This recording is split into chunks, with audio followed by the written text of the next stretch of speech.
Why inflation happens? A complex question. Inflation, at its core, is the rise in the overall price level of goods and services in an economy over time. It reduces the purchasing power of money, meaning what you could buy for $100 a few years ago now costs more. We notice this every day, whether it's higher grocery bills, rent, or transportation costs. But while the symptoms are easy to spot, the causes and types of inflation are much more nuanced. Although inflation can be defined simply, its causes are debated among economists. Two of the most influential economic schools, Keynesian and monetarist, offer competing explanations. Keynesians emphasize economic activity such as consumer demand and production costs.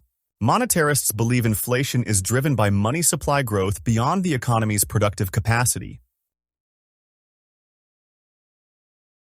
Understanding inflation, deflation, and disinflation. Causes, effects, and examples. Meaning of inflation, deflation, and disinflation. Inflation refers to the general rise in prices over time, which reduces the purchasing power of money.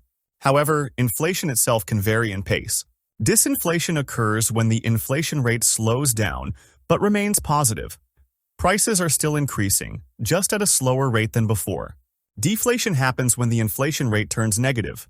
This means prices are actually falling, which might sound beneficial but can harm the economy. When prices decline, people often delay spending, expecting goods to become cheaper in the future. This reduces overall demand and slows down economic activity. Hedging against inflation. Investors often look for ways to protect their wealth during inflationary periods. Stocks are considered one of the best hedges since their prices generally rise with inflation. Treasury inflation-protected securities, TIPS, offer another safeguard. These government bonds adjust their principal in line with inflation, ensuring that returns keep pace with rising prices. Investors can also choose TIPS mutual funds or ETFs for broader exposure. Gold has long been viewed as an inflation hedge, though its effectiveness has varied historically. Historical examples of inflation. One of the most extreme cases of inflation was Germany's Weimar Republic in the 1920s, when hyperinflation made the currency nearly worthless. People rushed to spend money as fast as possible because waiting even a few hours meant higher prices. Similar episodes of hyperinflation occurred in Peru in 1990 and Zimbabwe between 2007-2008, where money lost value so quickly that it became almost unusable. What causes inflation? There are three main drivers of inflation. Demand pull inflation.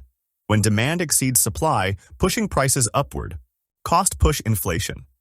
When production costs rise, for example due to higher wages or raw material costs, forcing businesses to raise prices. Built-in inflation. Wage price spiral. When workers demand higher wages to cope with rising living costs, businesses raise prices to cover higher wage expenses, creating a cycle of inflation. Is inflation good or bad? Inflation is not always harmful. Economists generally consider low to moderate inflation, around 2% annually, healthy for the economy. Too much inflation erodes savings and reduces the real value of money. Too little inflation or deflation discourages spending and slows economic growth.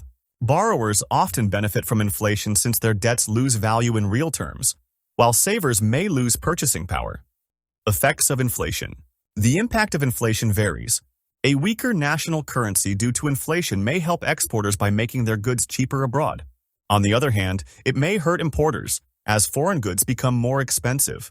Inflation often encourages consumers to spend sooner, before prices rise further, while savers may see the real value of their deposits decline.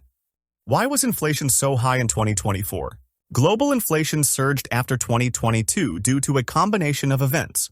COVID-19 pandemic disruptions slowed production and supply chains. Government stimulus programs increased money supply and consumer demand. Russia's invasion of Ukraine, 2022, led to shortages of oil, gas, and grain, pushing food and energy prices higher. As demand exceeded supply, prices climbed quickly. Central banks, such as the U.S. Federal Reserve, raised interest rates to cool demand, which helped reduce inflation in 2023. Though levels remained above pre-pandemic norms. The bottom line, inflation is a normal part of economic life, but it must be managed carefully. Too much or too little inflation can harm an economy. Central banks aim for steady inflation around 2% per year, balancing growth with stability. For individuals, Understanding inflation and using financial tools like stocks, tips, or other hedges can help protect wealth from its long-term effects. What is inflation? Inflation is a gradual loss of purchasing power that is reflected in a broad rise in prices for goods and services over time. The inflation rate is calculated as the average price increase of a basket of selected goods and services over 1 year. High inflation means that prices are increasing quickly, while low inflation means that prices are growing more slowly. Inflation can be contrasted with deflation, which occurs when prices decline and purchasing power increases. Let's learn from a story. Title: The Magical Coin and the Rising Prices. One bright Saturday morning, Tommy found an old silver dollar in Grandpa Joe's attic. "Wow," Tommy said, his eyes wide. "I wonder what I can buy with this." Grandpa Joe chuckled. "That's a silver dollar from 1970. Back then, you could buy a whole bag of groceries with that." Tommy gasped. "A whole bag? With just $1? "Yep," Grandpa Joe nodded. "But today, that same bag might cost you $20. Tommy's face twisted in confusion. "Why? Isn't a dollar always a dollar?" Grandpa Joe smiled and pulled out a notebook. "Let me tell you about something called inflation." Grandpa Joe's lesson. "Imagine you have $10, Grandpa Joe began, and your favorite ice cream costs $2. You could buy 5 ice creams." Tommy nodded. "Sounds great." "But," Grandpa continued, "next year that same ice cream might cost $2.50 instead of $2. So now your 10 only buys 4 ice creams." "That's not fair," Tommy said. "I didn't lose money, but I get less stuff?" "Exactly," said Grandpa. "That's inflation. When prices go up over time and your money buys less than before, it's like your purchasing power shrinks." At the grocery store, to see it for himself, Tommy and Grandpa walked to Mr. Price's grocery store. Tommy asked, "How much was a loaf of bread 20 years ago?" Mr. Price scratched his head. About $1, now it's $3.50. Tommy's jaw dropped. "Whoa, that's inflation, right?" "You got it," Mr. Price grinned. "It happens for different reasons, like when it costs more to make things, or when people have more money to spend, but there's not enough stuff." A peek into the future. On the way home, Grandpa said, "That's why banks and governments try to keep inflation low and steady. Too much inflation is bad, it makes everything expensive too fast. But a little bit? That means the economy is growing." Tommy thought hard. "And what happens when prices fall instead?" "That's called deflation," Grandpa said. "It sounds good, but it can be dangerous too. People stop buying, businesses slow down, and jobs get lost."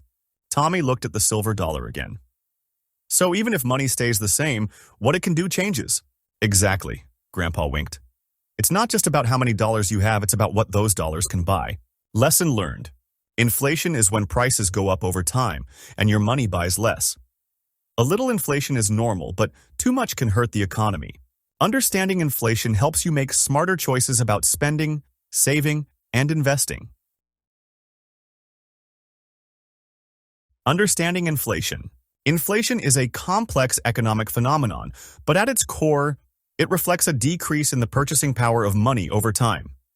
In simpler terms, when inflation occurs, the same amount of money buys fewer goods and services than it did before. Let's break down the concept of inflation and understand how it arises and impacts the economy. 1. Root cause.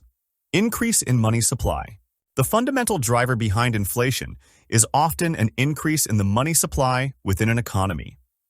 When more money is introduced without a corresponding increase in goods and services, the value of money tends to drop. Here's how this can happen. Printing more money. Governments or central banks may literally print more currency and inject it into the economy. If this new money isn't backed by real economic growth or productivity, it simply reduces the value of existing money in circulation. Currency devaluation. Sometimes governments legally reduce the value of their currency, often to make exports cheaper and stimulate the economy. However, this also makes imports more expensive, contributing to rising prices domestically. Creating money through debt. Central banks may also loan money into the economy indirectly by buying government bonds from banks.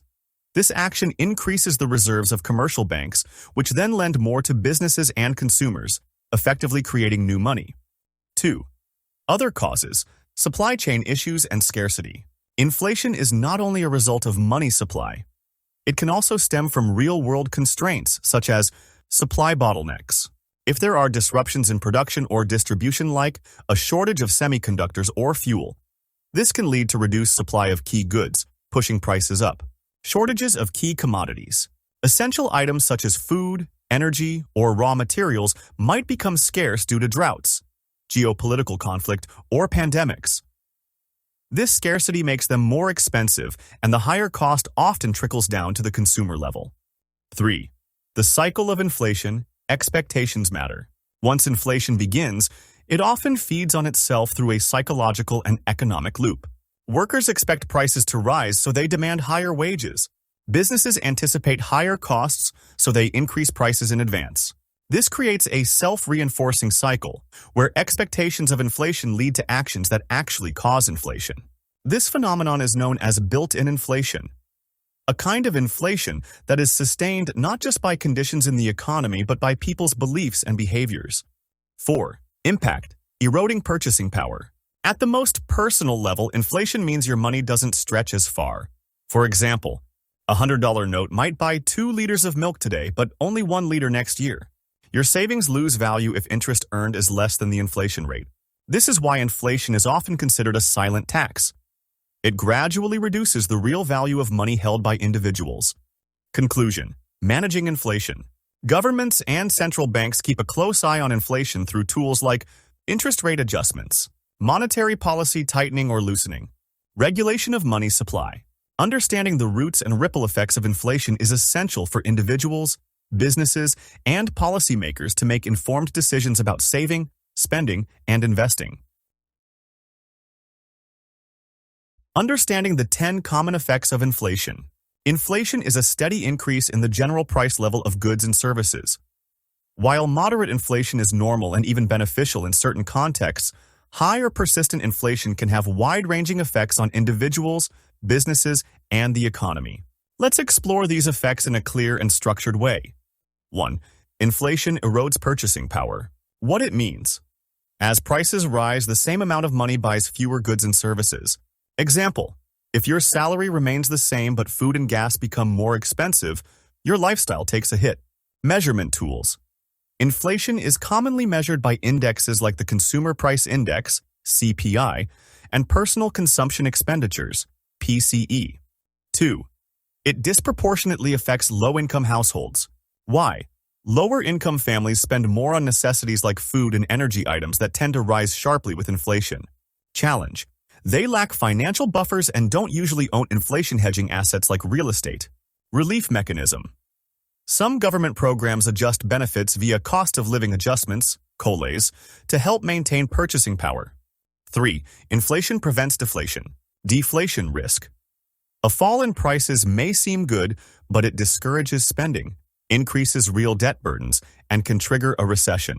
Moderate inflation encourages consumption and allows businesses to adjust wages and pricing without severe disruptions. Policy note. Central banks aim for a modest 2% inflation rate to maintain economic stability. 4. High inflation can become self-sustaining. Wage price spiral. Workers demand higher wages. Companies raise prices. Workers demand even more. Historical example. The U.S. in the late 1970s faced over 13% inflation, leading to aggressive interest rate hikes and a deep recession. Outcome. Unchecked inflation erodes trust in the economy and devalues money rapidly. 5. Inflation pushes interest rates higher. Central bank response. To combat inflation, central banks raise interest rates, making borrowing costlier. Impact. Higher interest rates reduce consumer and business spending, cooling down the economy. Investment shift. Rising rates make savings and bonds more attractive due to better returns. 6. It reduces real debt burden for fixed-rate loans. Borrower advantage. People with fixed-rate debts, like mortgages, repay their loans in money that's worth less over time. Catch. Adjustable-rate loans, like credit cards or ARMs, don't offer this benefit. Payments rise with inflation. Effect. Inflation can act as a hidden benefit for long-term borrowers if managed properly. 7. Short-term, boost to growth and employment. Why it happens. Inflation encourages spending over saving, stimulating demand and job creation. Economic theory. The Phillips curve suggests inflation and unemployment are inversely related in the short run. Warning. If inflation gets out of hand, these benefits disappear and are replaced by economic instability. 8. It can trigger recessions. Overcorrection risk. To control inflation, central banks may raise interest rates too far, too fast. Result: high borrowing costs reduce spending and investment, slowing economy, job losses. Historical lesson. The U.S. recession of the early 1980s was a result of harsh anti-inflation measures. 9. Bonds and growth. Stocks suffer. Bond impact. As inflation rises, interest rates rise too. This lowers the market value of existing bonds. Growth stocks.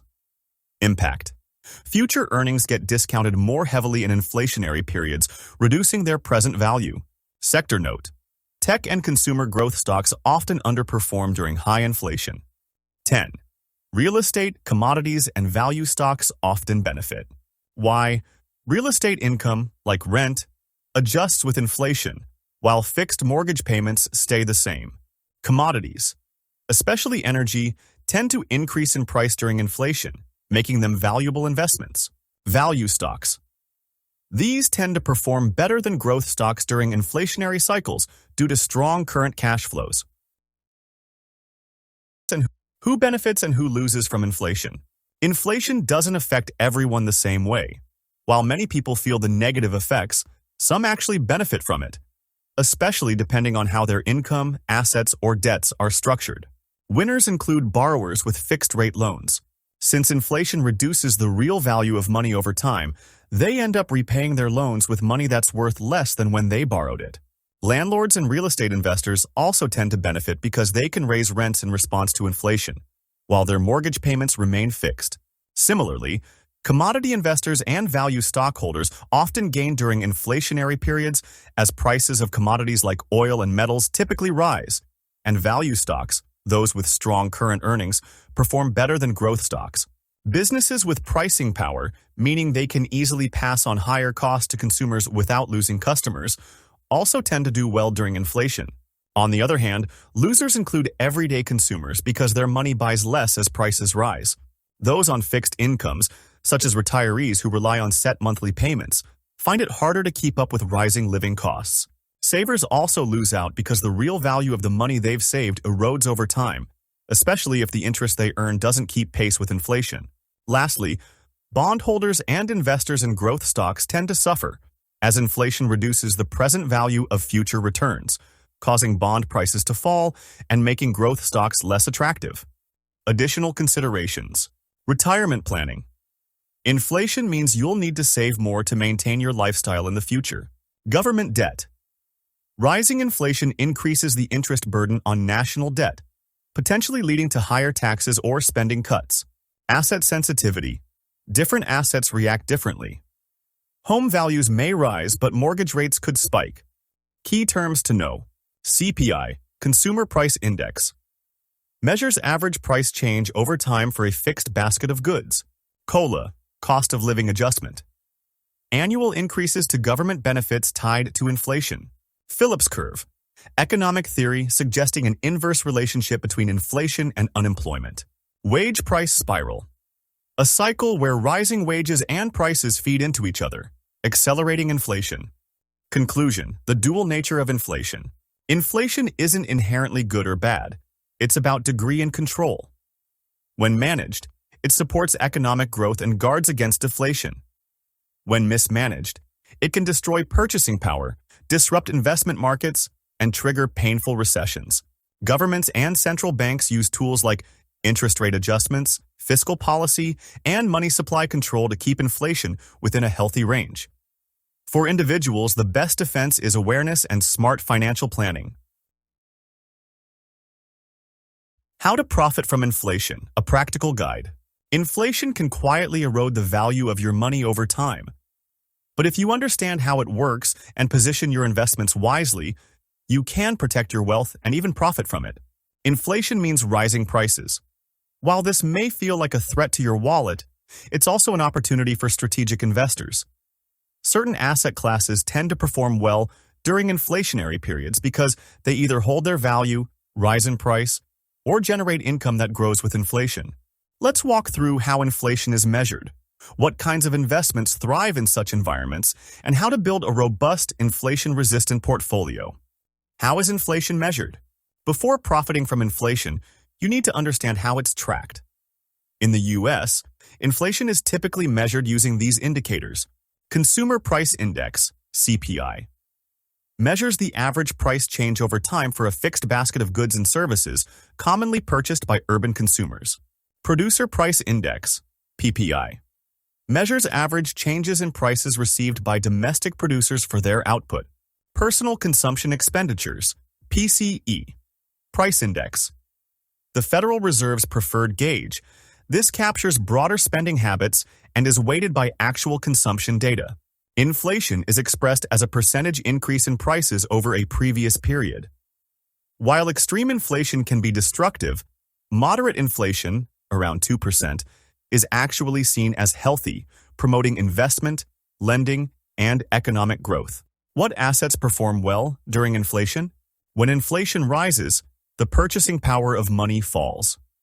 To counter that, smart investors shift toward assets that keep pace with or outpace inflation. Here's how different investments behave. 1. Real estate, a classic inflation hedge. Why it works. Property values and rents often rise with inflation. How to invest. Buy physical property or invest in REITs, real estate investment trusts, and real estate mutual funds or ETFs. Caution. Sensitive to rising interest rates, which may affect mortgage costs and property values. 2. Commodities, raw materials that rise with prices. Gold and precious metals, traditionally viewed as safe havens. You can buy physical gold, ETFs, or shares in mining companies. Other commodities, oil, copper, soybeans, and other raw goods typically rise when prices across the economy go up. Tip: ETFs focused on commodity futures can provide easy exposure, though they might lag behind actual commodity price increases due to contract rollover costs. 3. Inflation-protected bonds, tips. Treasury inflation-protected securities, tips. Adjust their principal value according to changes in the CPI. Why it matters. As inflation rises, both your interest payments and the bond's principal increase. Access. Buy directly from the U.S. Treasury or through tips-focused mutual funds and ETFs. 4. Selective stocks, businesses that can pass on costs. Good picks. Companies in consumer staples, like food, cleaning products, utilities, or energy. Why? These businesses often have pricing power. They can raise prices without losing customers. Avoid high dividend or growth tech stocks. They're more vulnerable when inflation and interest rates rise. 5. Floating rate debt instruments. Leveraged loans. These have interest rates that adjust with market rates, protecting you from inflation. How to invest. Via ETFs or mutual funds that specialize in leveraged loans, mortgage-backed securities, MBS, or collateralized debt obligations, CDOs. Warning: these are complex and sometimes risky investments best handled through professionally managed funds.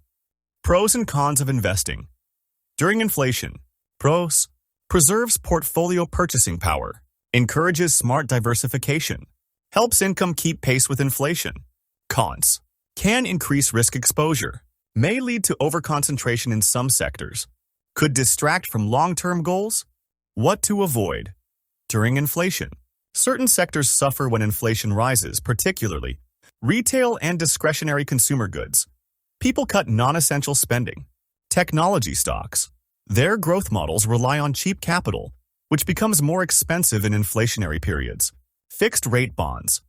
Inflation erodes the real return, especially for long-dated securities. Smart inflation strategies. To safeguard and grow your wealth in an inflationary environment, consider the following. Diversify your portfolio with a mix of real assets, like real estate and commodities. Tips: inflation-sensitive equities and selective debt instruments. Focus on real returns, not just nominal ones. Adjust for inflation to see your true gains. Avoid panicking or making sudden moves. Long-term goals and steady strategies still win. Rebalance periodically, especially if inflation causes certain asset classes to outperform and take up a larger slice of your portfolio than intended. The bottom line: inflation doesn't have to be the enemy. It can be an investment signal. The key is understanding how inflation impacts different asset classes and adjusting your strategy to ensure your money works for you, even when prices are rising. Remember this: the inflation tail should never wag the investment dog. Don't chase trends impulsively. Instead, build a strong foundation, stay diversified, and align your investments with your long-term goals. Even in times of inflation, opportunity exists. You just need to know where to look. When is inflation good for the economy? Inflation often gets a bad rap. Rising grocery bills, shrinking purchasing power, and costlier debt repayments. But is inflation always a villain in the economy's story? Actually, not necessarily. While high or uncontrolled inflation is harmful, moderate inflation plays an important and even beneficial role in a healthy economy. Let's explore how, when, and why inflation can be good, and for whom. What is inflation, really? Inflation is the general rise in prices of goods and services across an economy over time. This means that as inflation occurs, each unit of currency buys fewer goods.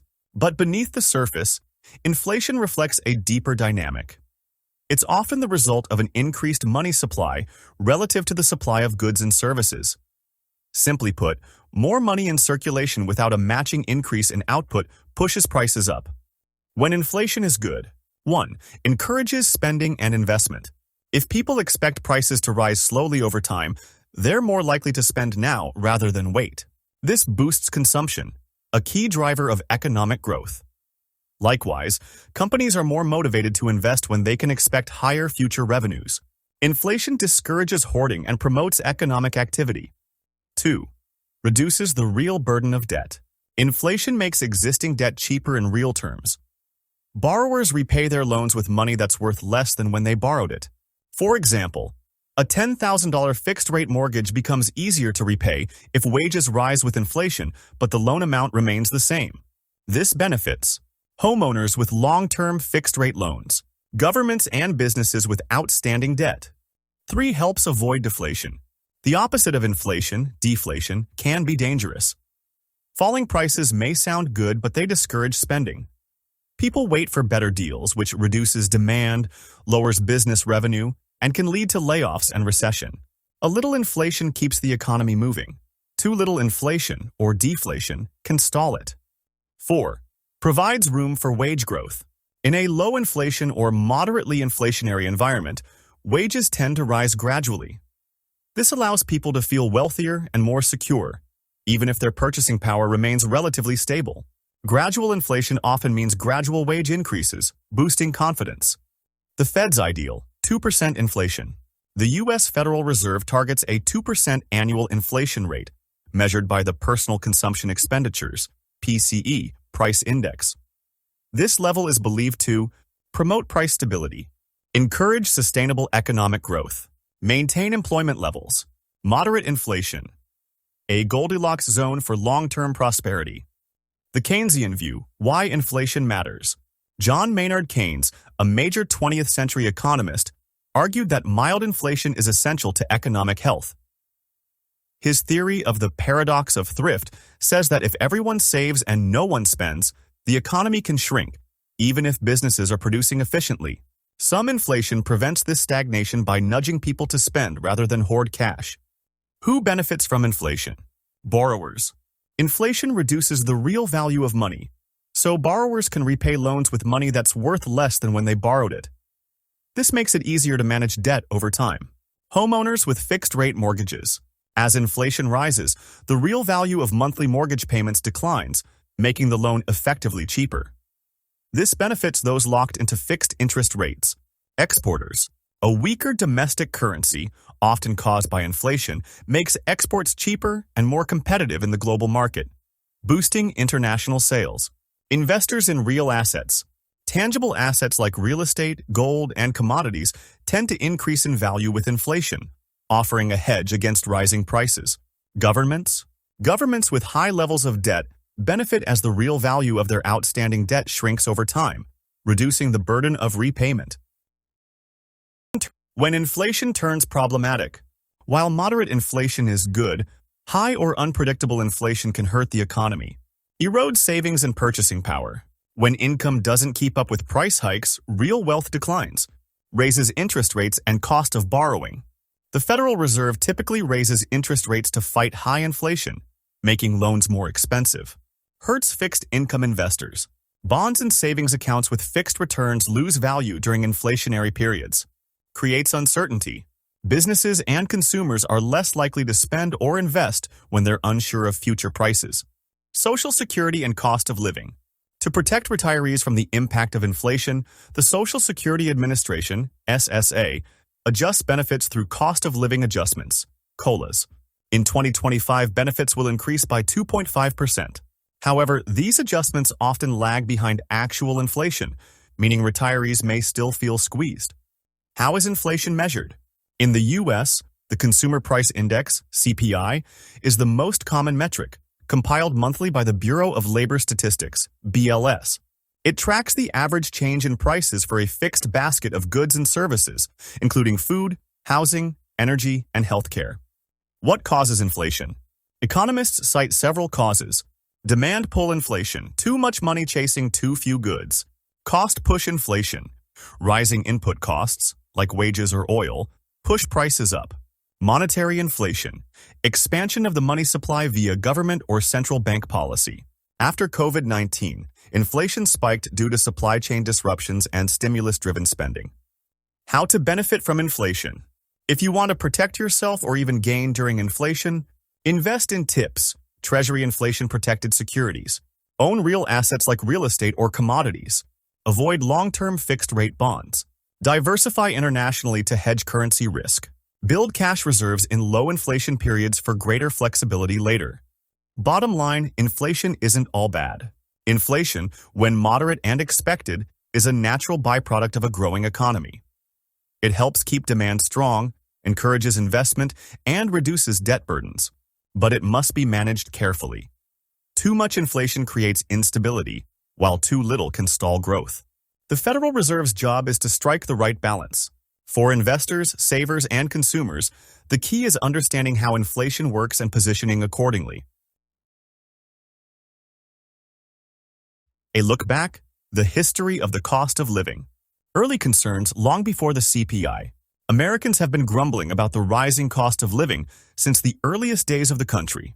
But until the 20th century, there was no standardized way to actually measure how prices changed over time.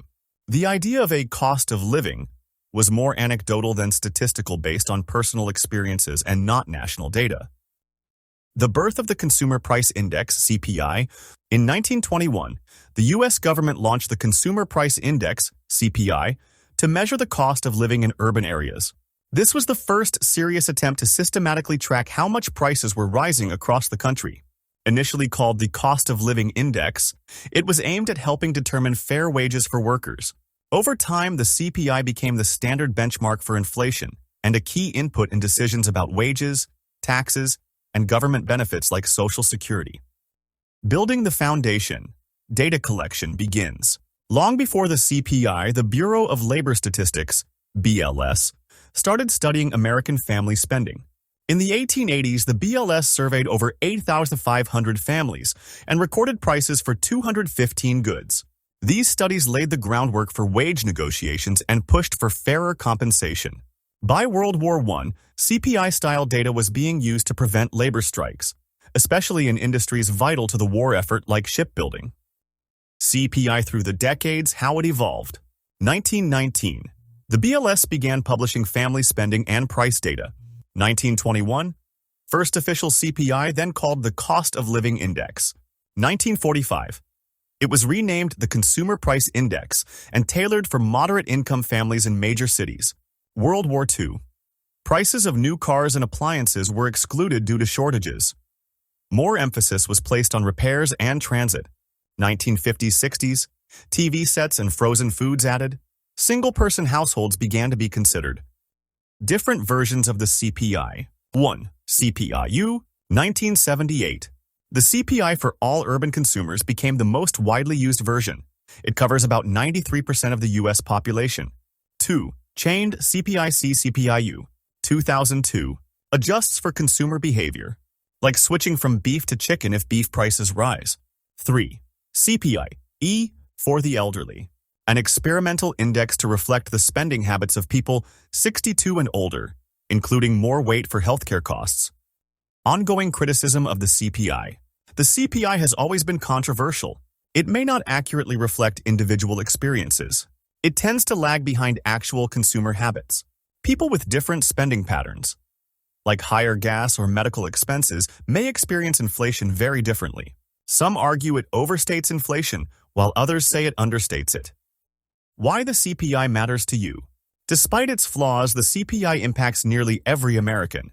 Wages, used in union negotiations and employer salary increases. Social Security annual COLA, cost of living adjustments, are based on the CPI-W. Taxes, IRS uses chained CPI to adjust income tax brackets. 2025 COLA increase.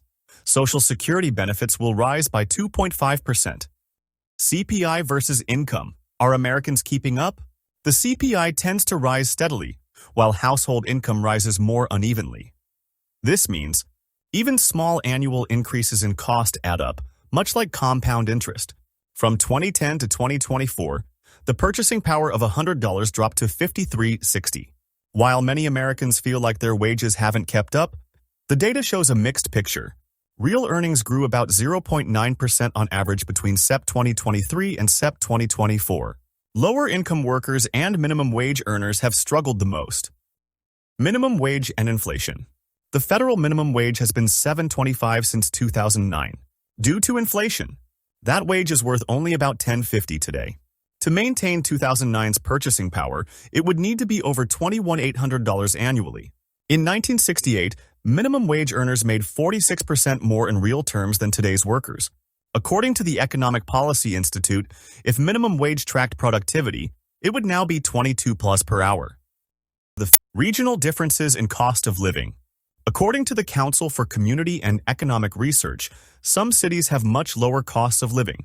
Ponca City, okay. Decatur, LA, Richmond, in. Oklahoma City, okay. Amarillo, TX. CPI versus the Fed's inflation gauge.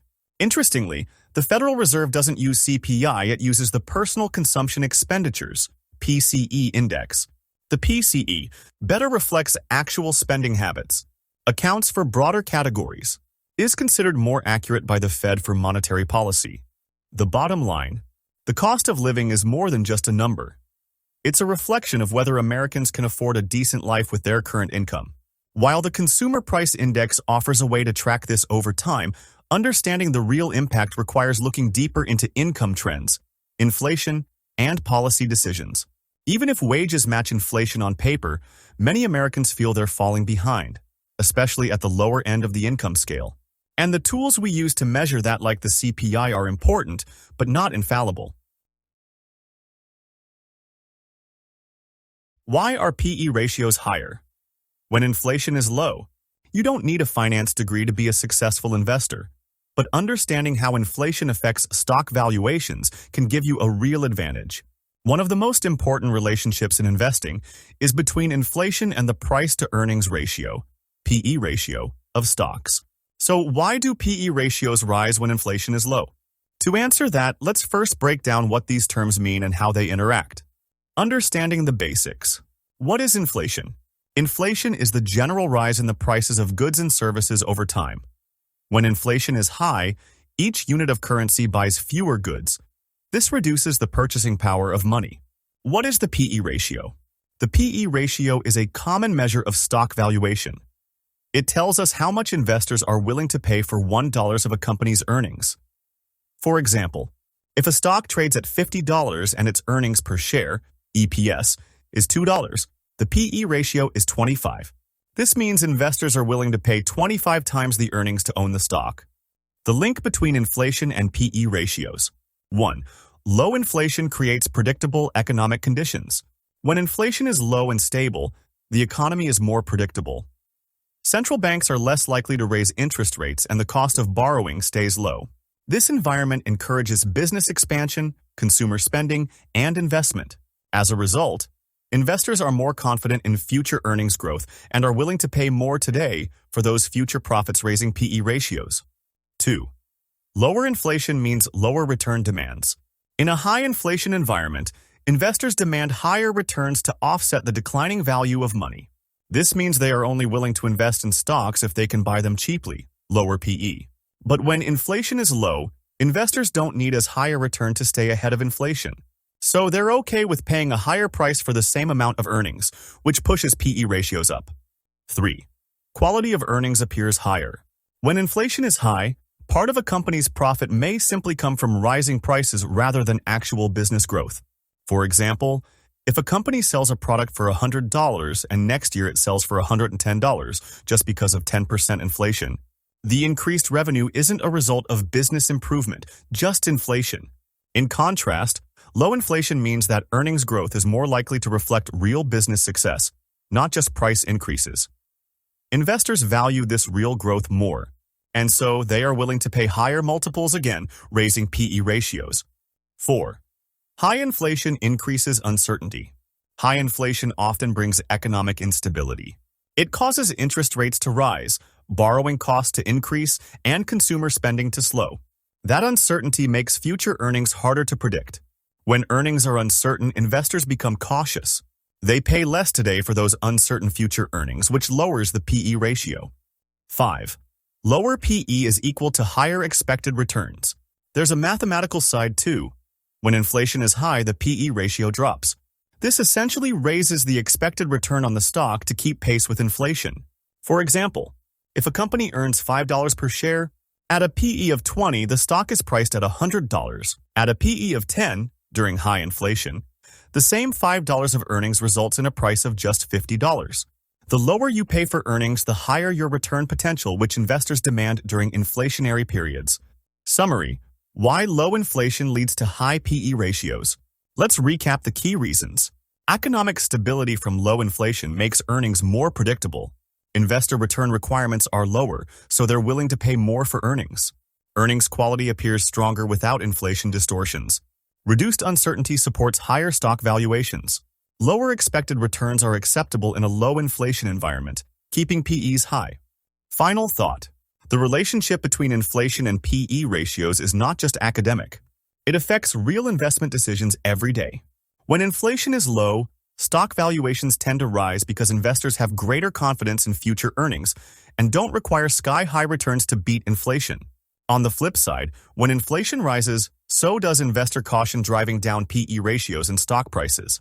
Understanding this connection helps you better interpret market behavior and make smarter investment choices. What causes inflation and price increases? Inflation at its simplest is the rise in prices across a broad range of goods and services over time. While some level of inflation is normal in a growing economy, a rapid or unexpected increase in prices can erode purchasing power and disrupt economic stability. But what causes inflation in the first place? Let's explore the major drivers of inflation, how they impact the economy, and what you can do to protect your finances. What is inflation? Inflation is the rate at which the general level of prices for goods and services rises, leading to a fall in the purchasing power of money. It means that your money buys less than it did before. Inflation affects everything from essential items like groceries, rent, and utilities to discretionary spending like vacations and luxury goods.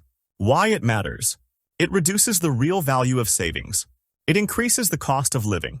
It can hurt people on fixed incomes and savers, but it can benefit borrowers and asset holders, example, real estate owners.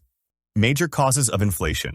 Economists typically identify 3 primary causes of inflation, along with additional contributing factors. 1. Cost push inflation.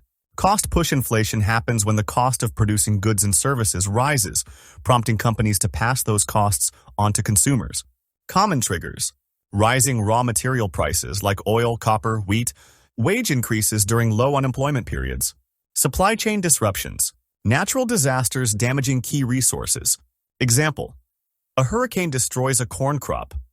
Corn prices rise, and since corn is used in a variety of products, prices for those products also go up. 2. Demand pull inflation. This type of inflation occurs when demand for goods and services outpaces supply. Essentially, too much money chasing too few goods. Common triggers: strong consumer spending during economic booms, low unemployment and rising wages, stimulus programs or tax cuts that boost disposable income. Example: After the pandemic, pent-up consumer demand combined with supply shortages led to higher prices for cars, electronics, and home appliances. 3. Built-in inflation. Also known as the wage price spiral, built-in inflation happens when people expect prices to keep rising and adjust their behavior accordingly. How it works. Workers demand higher wages to cope with rising costs. Businesses raise prices to cover wage increases. This creates a loop: wages go up, prices go up, and expectations of inflation persist. Additional drivers of inflation. 4. Housing market. A hot housing market can drive inflation. When home prices rise due to strong demand, it increases the cost of not only housing, but also related materials like lumber, steel, and appliances. 5. Expansionary fiscal and monetary policy. When governments or central banks stimulate the economy, inflation can follow. Fiscal policy. Tax cuts or increased government spending boost consumer demand. Example: infrastructure spending creates jobs and increases spending. Monetary policy. Central banks lower interest rates to encourage borrowing and spending. A higher money supply with unchanged supply of goods increases inflation. 6. Monetary devaluation.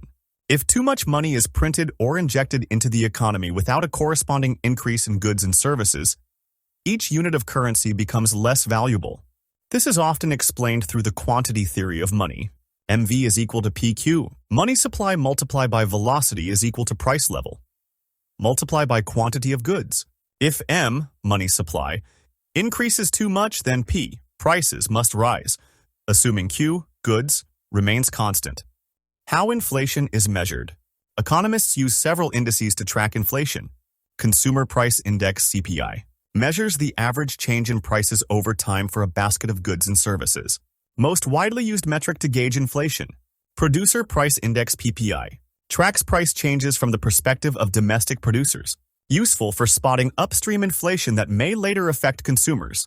GDP deflator, a broad measure including all goods and services produced in a country, adjusts nominal GDP to reflect real economic output.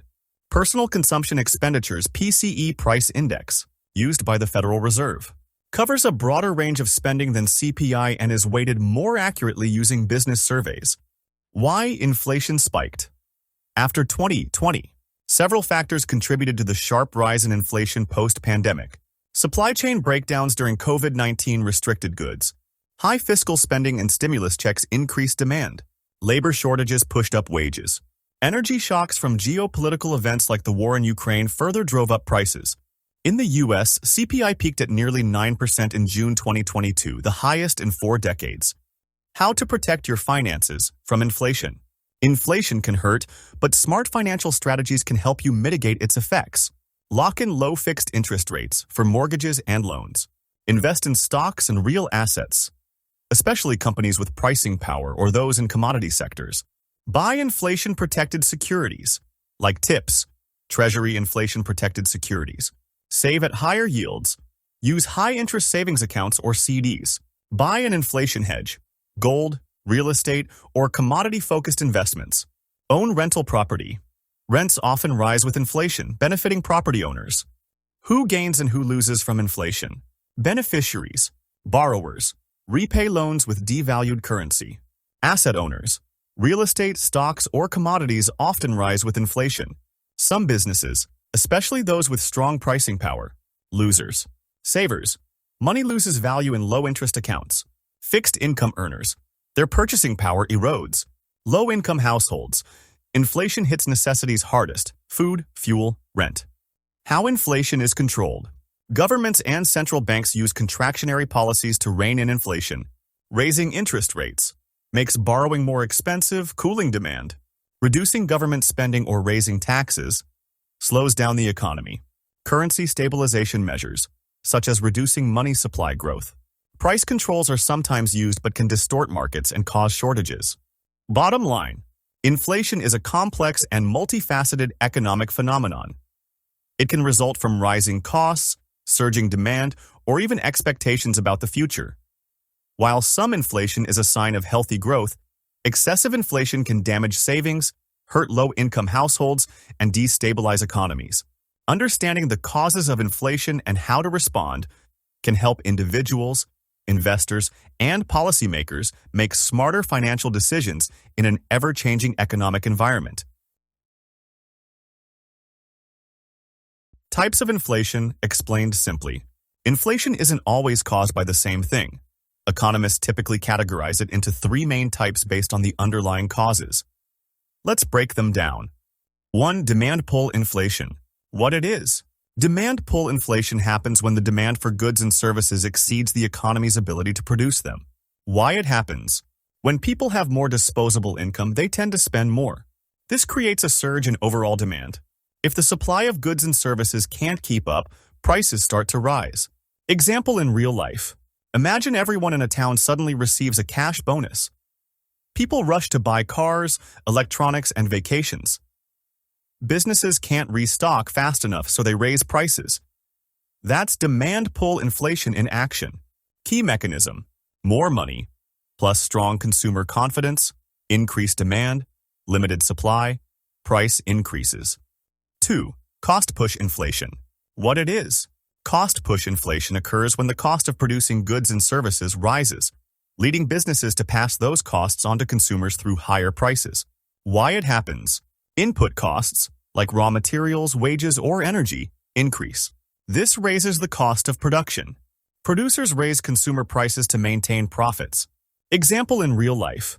If oil prices spike due to a geopolitical conflict, transportation and manufacturing become more expensive. As a result, the price of everything from food to flight tickets rises. Key mechanism: increased production costs, wages, raw materials, etc. Businesses raise prices, inflation. 3. Built-in inflation, wage price spiral. What it is. Built-in inflation is caused by the expectation that inflation will continue in the future, influencing behaviors that actually keep it going. Why it happens. Workers expect prices to keep rising, so they demand higher wages. Employers increase prices to afford higher wages. This creates a cycle. Higher wages, higher prices, higher wage demands again.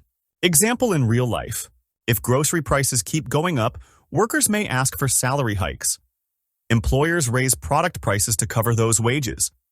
The process repeats, fueling continuous inflation. Key mechanism: inflation expectations, wage increases, price increases, more inflation expectations. Summary of types of inflation in simple words. Demand pull. Inflation happens when there's too much demand and not enough supply. The main driver here is increased consumer spending. As more people try to buy goods and services than the economy can produce, prices go up and goods become more expensive. Cost push inflation is caused by rising costs in the production process, such as increases in the price of raw materials, wages, or energy. These higher input costs push producers to raise the prices of their products to maintain their profit margins. Built-in inflation comes from people's expectations that prices will keep rising. Because of this belief, workers demand higher wages to keep up with the expected cost of living. In response, businesses raise prices to cover these wage increases. This creates a wage price spiral that keeps inflation going. Main types of inflation. 1. Stagflation, the worst of both worlds. Stagflation is an unusual and troubling combination of high inflation, high unemployment, low or negative economic growth. Historical example. In the 1970s, the US and UK experienced stagflation, which left policymakers with no easy solutions. Raising interest rates could fight inflation, but at the cost of worsening unemployment. Cutting rates could help employment, but would risk fueling inflation even more. Why it's hard to solve. Normal monetary tools become ineffective or even harmful. It's like being stuck between a rock and a hard place. 2. Hyperinflation, inflation gone wild. Hyperinflation is when inflation skyrockets uncontrollably, often measured in thousands or even millions of percent per month. Examples. Germany, 1920s. Prices doubled every few days. Zimbabwe, 2008. Inflation hit 79.6 billion% per month. Impact. Savings become worthless, wages lose value overnight, and people may resort to bartering. Economies collapse under hyperinflation. 3. Negative inflation, deflation. Falling prices, hidden danger. Deflation is when prices drop consistently. Sounds good? Not really. When prices fall, consumers delay purchases expecting cheaper prices later. Businesses earn less, cut costs, and lay off workers. Unemployment rises, reducing overall demand further. Result: a vicious cycle of low spending and economic contraction. Japan's lost decade is a classic example of long-term deflation damage. Economic theories: what causes inflation? Keynesian explanation. Keynesians see inflation as stemming from economic pressures, which fall into two categories. Demand pull inflation. Cause: too much demand chasing too few goods. Example: festival shopping booms, housing bubbles, or post-pandemic demand surges. Result: prices go up as consumers outpace supply. Cost push inflation. Cause: rising costs of production, wages, materials, etc. Example: oil price hike leads to more expensive transportation and goods. Result: businesses raise prices to maintain profit margins. Keynesian solution. Government spending and targeted interventions can help cool or boost demand as needed. Monetarist explanation.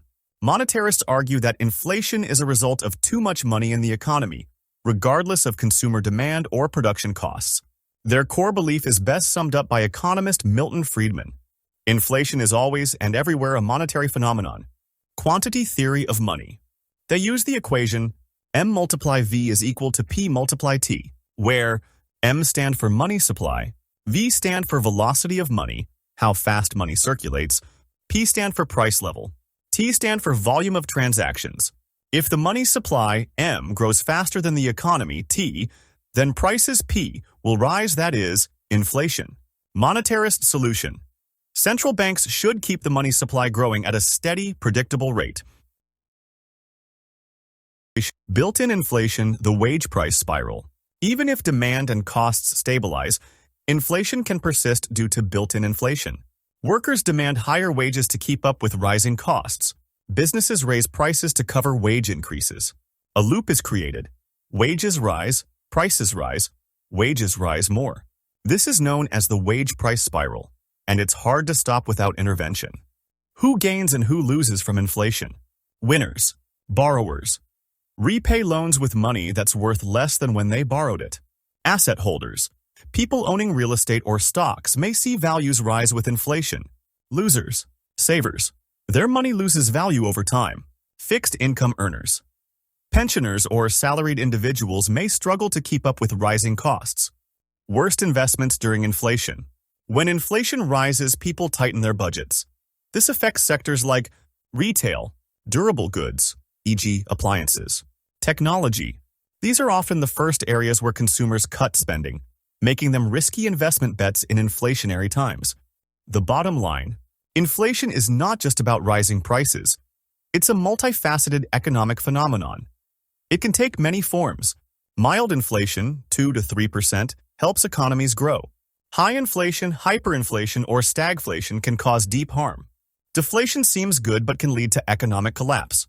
Different economic schools offer different explanations, but both agree on the importance of managing inflation carefully. Whether you're a policymaker, an investor, or a regular consumer, understanding the types and causes of inflation is key to navigating your economic environment wisely. Wage push. Inflation. Definition, causes, and examples. Explained. What is wage push inflation? Wage push inflation refers to a rise in the overall cost of goods and services caused by increases in employee wages. When workers receive higher wages, often in response to rising living costs or minimum wage hikes, employers typically pass these increased labor costs onto consumers by raising prices. This, in turn, creates a feedback loop. Higher wages lead to higher prices, and those higher prices lead workers to demand even more pay to maintain their purchasing power. Why does it happen? At its core, wage push inflation stems from rising labor costs. Employers have a budget to maintain profit margins. When their expenses increase, particularly in wages, which can be a significant part of operating costs, they often respond by raising the prices of their products or services. This leads to overall inflation in the economy. Common triggers: minimum wage increases. Governments can legislate wage hikes, such as when 21 U.S. states raised their minimum wage on January 1, 2025. About 9.2 million workers benefited, but the increased labor costs put pressure on businesses to raise prices. Industry competition for talent. In sectors experiencing growth or talent shortages, companies may raise wages to attract or retain employees. Voluntary corporate wage hikes. Companies may offer higher wages to boost productivity or morale, which also contributes to rising operational costs. The circular effect, wage price spiral. One of the key characteristics of wage push inflation is the wage price spiral. Here's how it unfolds. Workers get a pay raise due to rising living costs. Businesses raise prices to offset the increased wage bill. Cost of living rises because goods and services are now more expensive. Workers demand another pay raise to afford higher living costs. Cycle repeats, fueling sustained inflation. In this way, wage increases meant to support workers may paradoxically erode their purchasing power unless matched by productivity gains or controlled inflation. A real-world example. Let's say a state increases the minimum wage from $12 to $15 per hour in 2025. A business that previously paid its workers $12 per hour now has to spend 25% more on wages. This higher expense affects the cost of producing goods or services. To maintain profits, the company raises the price of its products. However, the higher wage workers receive may not stretch further because prices of everyday goods have also increased. As a result, the wage gain feels neutralized and eventually leads to calls for another raise. This is the classic inflationary spiral. Why do wage increases cause inflation?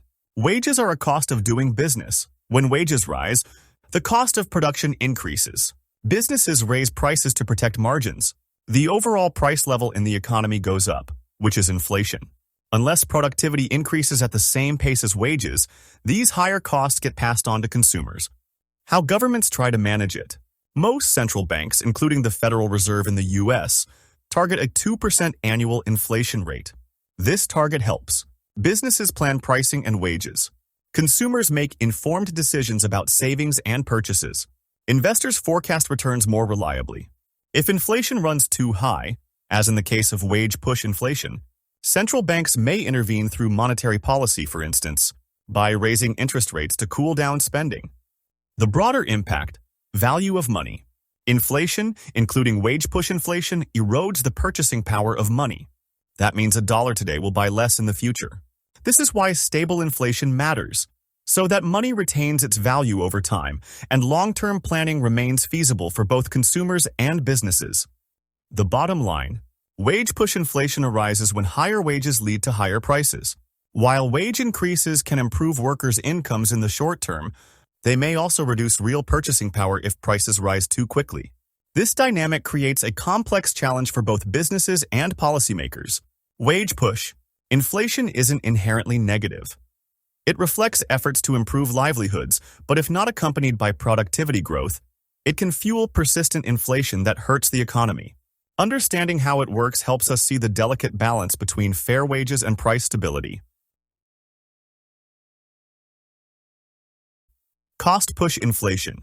When it occurs, definition, and causes. Explained. What is cost push inflation?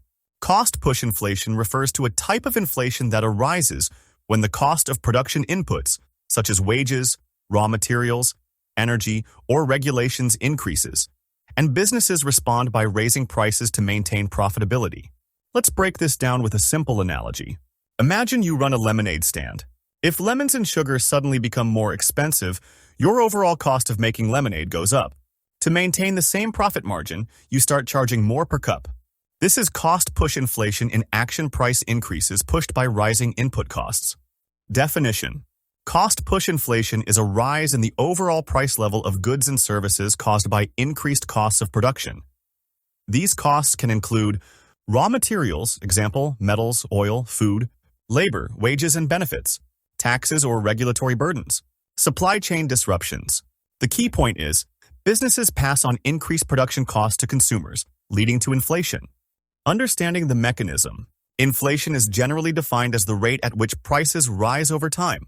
When this price rise is triggered by rising production costs, it's labeled as cost push. Here's how it works. Input costs rise. Example, copper, oil, wages. Businesses face higher operating costs. To avoid cutting profits, companies raise product prices. Consumers now pay more for the same goods or services. If this happens across many sectors, overall inflation increases. This kind of inflation can hurt purchasing power, especially when wage growth doesn't keep up. Conditions for cost-push inflation to occur. For cost-push inflation to take root, production costs must rise significantly. Demand for the product must remain stable. If demand falls, price hikes may not stick. Firms must have pricing power, i.e., the ability to pass costs to customers. Common causes of cost-push inflation. Let's look at some key triggers. Rising raw material prices. Example, a global shortage of copper or steel causes prices to spike, increasing costs for manufacturers. Higher labor costs. Example, minimum wage hikes or union negotiations increase employee compensation, raising production costs. Supply chain disruptions. Events like port blockages, shipping delays, or shortages in key components increase production and delivery costs. Natural disasters. Earthquakes, floods, or wildfires can damage infrastructure, halt production, and lead to cost increases due to scarcity. Government regulations. New laws, example, environmental or labor mandates, can impose additional costs on businesses like requiring health insurance or emission control equipment. Political or geopolitical events. Political instability, wars, or trade embargoes can disrupt supply and raise costs, as seen in oil price shocks. Real-world example, the 1970s oil crisis. A classic case of cost-push inflation occurred during the 1973 OPEC oil embargo. OPEC cut oil supply to the U.S. and others. Oil prices quadrupled from around $3 to $12 per barrel. The shock increased the cost of transportation, production, and energy-dependent goods. Prices rose across the board, even though consumer demand didn't change significantly. This scenario showed how a supply-side shock, cost push, can ripple through the entire economy. Cost push versus demand pull inflation. These two types of inflation are often confused because they both lead to rising prices, but they come from very different sources. Cost push inflation is driven by the supply side of the economy. It occurs when the cost of producing goods and services increases. This could be due to rising wages, more expensive raw materials, or disruptions in the supply chain. When production becomes more expensive, companies raise prices to maintain profit margins. A classic example is the oil embargo in the 1970s, which led to a sudden spike in fuel prices and, in turn, higher costs across many industries. Another example is when governments raise the minimum wage, increasing labor costs for businesses. In contrast, demand pull inflation arises from the demand side of the economy. It happens when consumer demand grows faster than the economy's ability to supply goods and services. When people have more disposable income, perhaps because of tax cuts, stimulus payments, or low interest rates, they tend to spend more. If businesses can't keep up with the demand, they raise prices. A good example is the post-pandemic period when government stimulus and pent-up consumer demand pushed prices higher. In terms of economic output, cost-push inflation can reduce output because higher costs may cause companies to slow or cut production.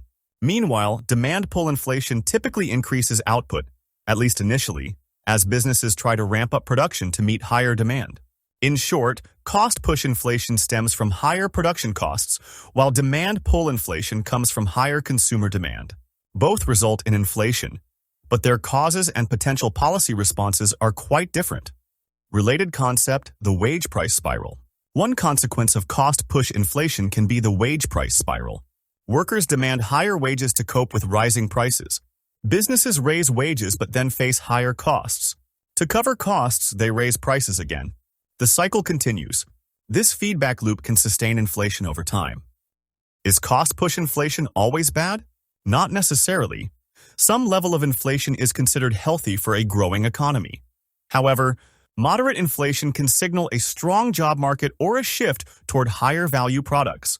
Excessive cost-push inflation, especially without wage growth, can erode purchasing power and slow economic growth. Winners, borrowers, as real value of debt declines. Losers, savers, consumers, and fixed-income households. Final thought. While inflation is a normal part of the economic cycle, understanding its type and source helps investors, policymakers, and consumers respond wisely. In the case of cost-push inflation, the focus should be on managing supply-side efficiency, fostering innovation, and maintaining stable input markets to minimize the pass-through of costs. Cost-push, inflation versus demand pull, inflation. What's the difference? Inflation is the general rise in prices across an economy, leading to a decline in purchasing power. While the term inflation is often used as a catch-all for rising prices, it's important to understand that there are different kinds of inflation too, of the most prominent being cost-push inflation and demand-pull inflation. These terms describe different forces behind price increases. Let's break them down in simple, explanatory terms. Understanding the basics. Both cost-push and demand-pull inflation result in rising prices, but the causes behind them are fundamentally different. Cost-push inflation occurs when the cost of producing goods and services increases, reducing supply. Demand-pull inflation happens when demand outpaces supply, driving prices up. Let's explore each in more detail. Cost-push inflation explained. Cost-push inflation is triggered by rising production costs, such as wages, raw materials, taxes, or energy prices. When it becomes more expensive for companies to produce goods or deliver services, they often raise prices to maintain their profit margins. This reduced supply, because production may slow down combined with steady demand, leads to inflation. Key causes: increase in wages, example, labor unions winning higher pay; rise in raw material costs, example, oil, metals, or food ingredients; higher import costs due to currency depreciation; increased taxation or regulatory costs; supply chain disruptions, example, global shipping issues. Example, one of the clearest historical examples is the 1970s oil crisis. Oil exporting countries significantly increased oil prices, raising fuel costs globally. Because oil is a key input in transportation and manufacturing, the cost of many goods rose even though demand didn't change much. This led to inflation purely from the supply side. Important point: for cost-push inflation to truly take hold, demand must be inelastic or steady. That is, consumers must continue buying the product even as it becomes more expensive. Demand-pull inflation explained. Demand-pull inflation arises when the overall demand for goods and services increases faster than the economy's ability to produce them. It's a classic case of too much money chasing too few goods. This type of inflation is often a sign of an economy that's growing quickly, but one where supply can't keep up. Key triggers: strong consumer confidence and spending, government stimulus or increased public spending, export booms, foreign buyers want more of a country's goods, decreased taxes, giving households more disposable income, low interest rates making borrowing and spending easier. Example, after major tax cuts or economic stimulus programs, people may find themselves with more cash to spend. If businesses can't increase production fast enough, competition among buyers drives prices higher. Important note: in Keynesian economics, demand-pull inflation is considered natural in a growing economy, but if left unchecked, it can spiral into unsustainable inflation. Supply versus demand, a visual insight. Think of cost-push inflation as a shrinking pie. There's less to go around because producing it is harder or more expensive. Prices rise because supply falls. Now think of demand-pull inflation as more people wanting slices of the same pie. They're willing to pay more to get their piece. Prices rise because demand has surged. How governments respond.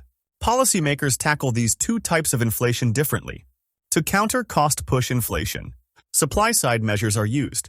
Lower business taxes, subsidize raw material imports, relax regulations to reduce production costs. To address demand-pull inflation, contractionary monetary and fiscal policies are used. Raise interest rates to make borrowing more expensive. Cut government spending. Increase taxes to reduce disposable income. What causes inflation in general? While cost-push and demand-pull inflation are the most common explanations, two other factors can contribute. Increase in money supply. When too much money is introduced into the economy without a matching increase in goods and services. Decrease in money demand. If people prefer to spend or invest rather than hold money, demand for money falls, pushing prices up. A real-world example, COVID-19 aftermath. After the COVID-19 pandemic, the world saw both cost-push and demand-pull inflation. Cost-push. Supply chains were disrupted, materials became scarce, and labor shortages drove wages up. Demand pull. Stimulus checks, low interest rates, and pent-up demand led to a surge in consumer spending. This combination created one of the most complex inflation cycles in modern history. What's a good inflation rate? In the U.S., the Federal Reserve targets a 2% annual inflation rate. This level is considered healthy. It encourages spending and investment without eroding purchasing power too rapidly. The bottom line, cost push and demand pull inflation both lead to rising prices, but the roots are different. Cost minus push inflation is equal to production becomes more expensive, reducing supply. Demand minus pull. Inflation is equal to demand increases faster than supply. Both are challenges for consumers and policymakers alike. Understanding these two forces can help you better interpret economic news and make smarter financial decisions. Inflation versus stagflation. What's the difference?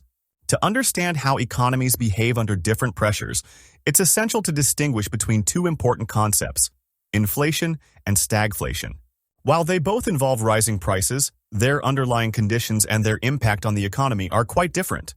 Inflation, a natural part of growth. Inflation refers to the general rise in the price level of goods and services over time. This means that your money buys less than it did before, what economists call a loss in purchasing power. Why does inflation happen? Inflation is often a byproduct of a growing economy. As demand for goods and services increases, so do prices. Central banks like the Federal Reserve usually aim for a 2% inflation rate, not too high, not too low, to support economic growth while avoiding the dangers of deflation, a broad fall in prices. Common causes of inflation. Demand pull inflation. When demand outpaces supply. For example, if consumer spending rises sharply but production can't keep up, prices increase. Cost push inflation. When production costs rise, example, higher oil prices or wages, businesses raise prices to maintain profit margins. Wage price spiral. A feedback loop where rising wages lead to higher costs, which then lead to higher prices, which again fuel wage demands. Example, if inflation is at 5% and you spend $1,000 a month on groceries, next year you'll need $1,050 to buy the same items. Inflation and economic cycles. In a booming economy, inflation is common, but during a recession, demand falls and inflation tends to cool down. Stagflation, when inflation meets stagnation. Stagflation is a rare and troubling scenario where high inflation exists alongside slow economic growth and high unemployment. It defies the usual pattern because typically, inflation and economic stagnation don't go hand in hand. What makes stagflation unique? Stagflation is paradoxical. Normally, when economic growth slows, as in a recession, inflation falls too. But stagflation breaks this rule. Prices keep rising even as the economy slows and jobs become scarce. Historical context. The most famous case of stagflation occurred during the 1970s and early 1980s. Energy price shocks, policy missteps, and global economic disruptions caused high inflation and unemployment in the US and Europe. Possible causes. Oil price shocks, example, OPEC embargo, loose monetary and fiscal policies, structural issues in the economy, collapse of the Bretton Woods system. How was it resolved? The U.S. Federal Reserve, under Chairman Paul Volcker, raised interest rates sharply in the early 1980s. This triggered two painful recessions but ultimately broke the inflationary cycle and restored economic stability. Inflation versus stagflation. Key differences. Inflation typically occurs in a growing economy.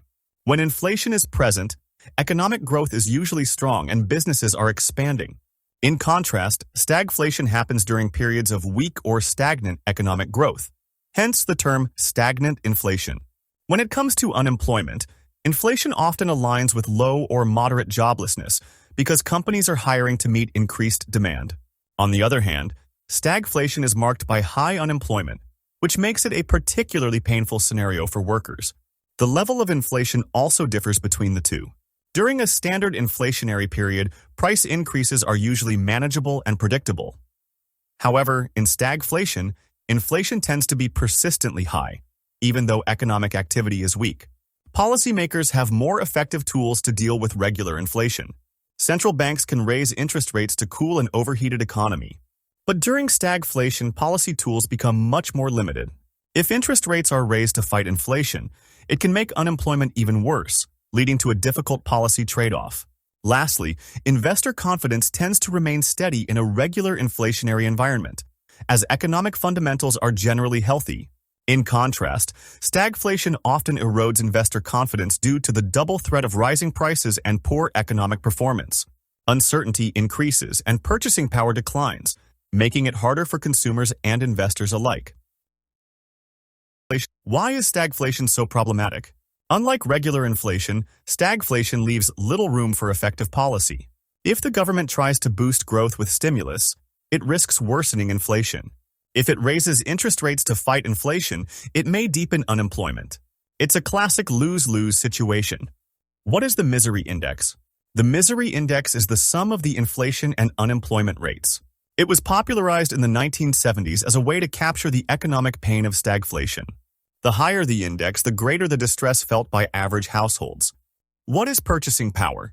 Purchasing power is the value of money in terms of what it can buy. When inflation rises, your purchasing power falls, meaning each unit of currency buys fewer goods and services. This hits savers, fixed-income earners, and lower-income households the hardest. Bottom line, inflation is a normal part of a healthy economy when kept in check. Stagflation is an economic nightmare, rising prices without the benefit of economic growth or job creation. The main difference lies in the state of economic growth. Inflation often accompanies prosperity, while stagflation occurs amid stagnation and hardship. Understanding these phenomena helps policymakers, investors, and citizens prepare for and respond to complex economic conditions. How inflation impacts prices, explained. Inflation refers to the general rise in prices across a wide range of goods and services in an economy over time. While it's easy to track, the price change of a single item like bread or petrol, real-life needs are far more complex. Individuals require a broad mix of products and services to live comfortably, such as food, fuel, electricity, healthcare, education, transportation, and even entertainment. Inflation tries to capture the average price increase across all these elements to reflect the overall cost of living. When inflation occurs, each unit of currency, like one, buys fewer goods and services than it did before. This decrease in purchasing power means people need more money to maintain their standard of living. Over time, this can erode savings, increase living costs, and make everyday essentials more expensive, especially for lower and middle-income households. Economists typically measure inflation using indicators like the Consumer Price Index, CPI, which tracks changes in the prices of a basket of commonly used goods and services. For instance, over the 12-month period ending in January 2025, the CPI for all urban consumers, CPIU, increased by 3% on an unadjusted basis. This means that, on average, consumers had to pay 3% more for the same goods and services compared to a year earlier. In just January 2025 alone, prices rose 0.5%, seasonally adjusted, from the previous month. What drives inflation? The root cause of sustained inflation is generally understood as an imbalance between the growth of the money supply and the growth of the real economy. When the amount of money circulating in an economy increases faster than the production of goods and services, prices tend to rise. This is the essence of monetarist theory, a popular economic framework that links inflation directly to the money supply. A historical example is found in post-conquest Europe. After Spain colonized parts of the Americas, vast quantities of gold and silver were brought back to Europe. This sudden increase in money supply, without a corresponding increase in goods and services, led to significant inflation across the continent. Role of central banks. To keep inflation under control, central banks like the Reserve Bank of India or the U.S. Federal Reserve manage the economy's money supply and interest rates. When inflation rises too quickly, they may raise interest rates or limit credit availability, making borrowing more expensive and slowing down spending. On the other hand, if inflation is too low, or if the economy is in deflation, they may lower interest rates to encourage spending and investment. Inflation versus deflation versus disinflation. Inflation is a general increase in prices. Deflation is the opposite, a general decline in prices, often linked with economic downturns and falling demand. Disinflation refers to a slowing down in the rate of inflation, not a reversal, but a tapering off in how fast prices are rising. In summary, inflation affects nearly every aspect of daily life by increasing the cost of goods and services.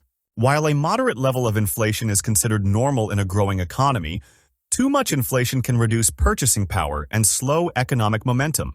That's why governments and central banks closely monitor inflation and use various tools to keep it within acceptable bounds. The relationship between inflation and interest rates. Have you ever noticed how both prices and borrowing costs seem to rise over time? Maybe you've watched your grocery bills creep upward, or seen mortgage rates spike, making homes less affordable. These changes are not just random. They reflect the interplay between two powerful economic forces, inflation and interest rates. Let's explore how these two are connected and how this relationship affects everything from your monthly expenses to the health of the broader economy. What is inflation? Inflation is the sustained rise in the overall price level of goods and services in an economy over time. When inflation is high, each unit of currency buys less than it did before. This erosion of purchasing power means that your money doesn't stretch as far. Whether you're shopping for eggs, filling up your gas tank, or paying tuition fees, inflation isn't always bad. In fact, a moderate level, around 2%, is considered healthy for economic growth. However, when it rises too quickly or remains too high, it can hurt consumers, savers, and the overall economy. What are interest rates? Interest rates represent the cost of borrowing money. When you take out a loan, whether it's for a home, a car, or a business, you're typically charged an interest rate as a percentage of the amount you borrow. These rates are heavily influenced by central banks, such as the U.S. Federal Reserve, the Fed, which sets the federal funds rate, the interest rate, at which banks lend to one another overnight. This rate then ripples across the economy, influencing everything from credit card APRs to mortgage rates. How are inflation and interest rates related? The relationship between inflation and interest rates is a balancing act. 1. When inflation rises, interest rates tend to follow. Central banks raise interest rates to cool down inflation. Higher interest rates make borrowing more expensive and saving more attractive, which tends to reduce spending and slow economic activity. As demand slows, price increases generally begin to ease. 2. When inflation falls or during recession, rates may be cut. Central banks lower interest rates to stimulate spending and investment. Cheaper loans encourage consumers to make big purchases and businesses to invest, potentially helping the economy recover. This dynamic is a cornerstone of monetary policy. Why central banks use interest rates to control inflation? Central banks aim to manage inflation by adjusting the cost of borrowing. If inflation is too high, the central bank increases interest rates to make credit more expensive and discourage spending. If inflation is too low, or if the economy is in a recession, it lowers interest rates to encourage borrowing, boost demand, and push inflation up toward its target.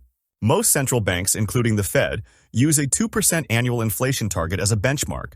This rate is believed to strike the right balance, encouraging economic growth without causing too much price instability. Measuring inflation. Key indicators. Economists rely on several tools to track inflation. Consumer Price Index, CPI, tracks the price of a fixed basket of goods and services like food, clothing, and rent. It reflects what households actually pay. Personal Consumption Expenditures, PCE, Index. Favored by the Fed, this measure adjusts for changing consumer behavior, like substituting cheaper alternatives when prices rise.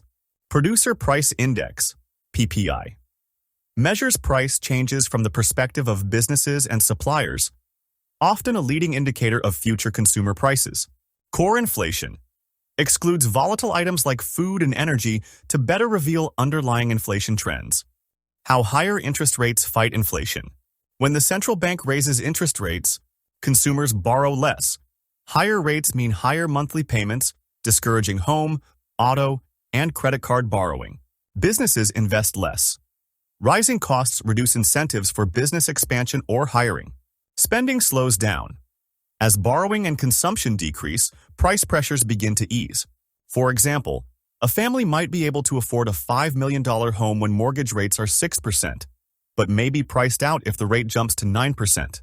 When low interest rates are used.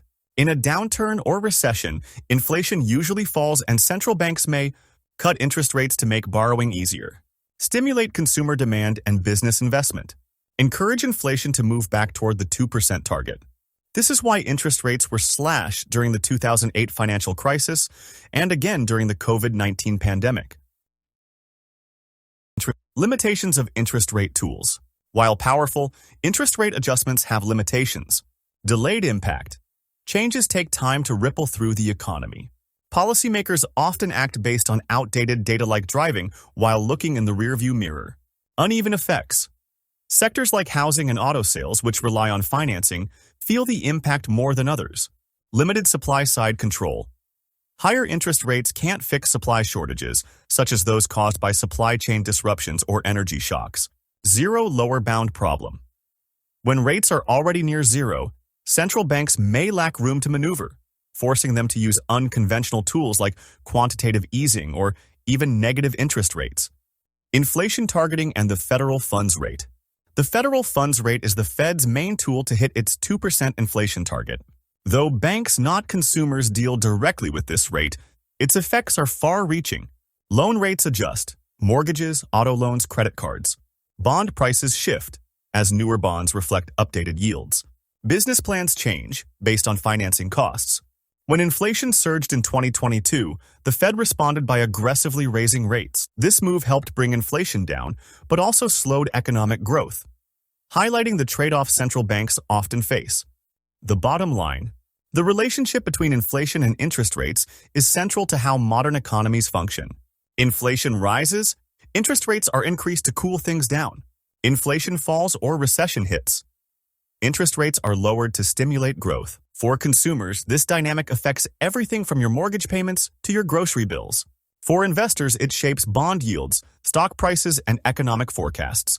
Understanding how inflation and interest rates interact helps you make smarter decisions, whether you're budgeting, borrowing, saving, or investing.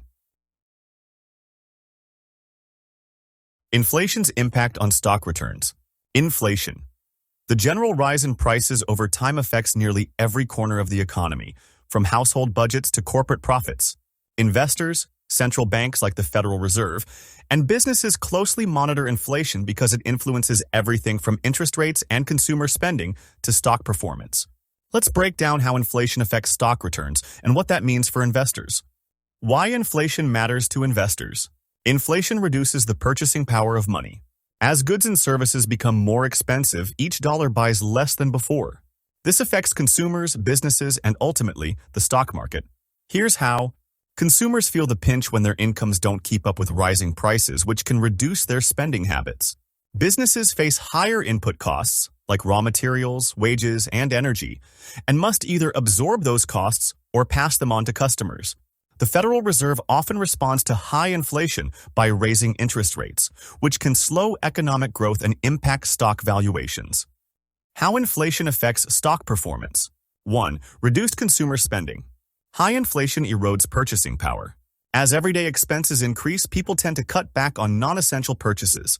This reduction in spending hits company revenues and profits, especially for consumer-facing businesses. 2. Corporate cost pressures. Firms face rising costs for materials, labor, and transportation. If they can't raise prices fast enough to match these costs, their profit margins shrink, which makes their stocks less attractive to investors. 3. Higher interest rates. To combat inflation, central banks raise interest rates. Higher rates increase borrowing costs for businesses and consumers, which can slow growth.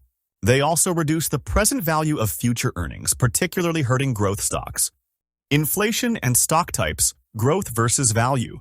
Stocks are often categorized into growth and value.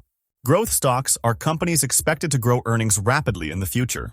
These often include tech firms and startups.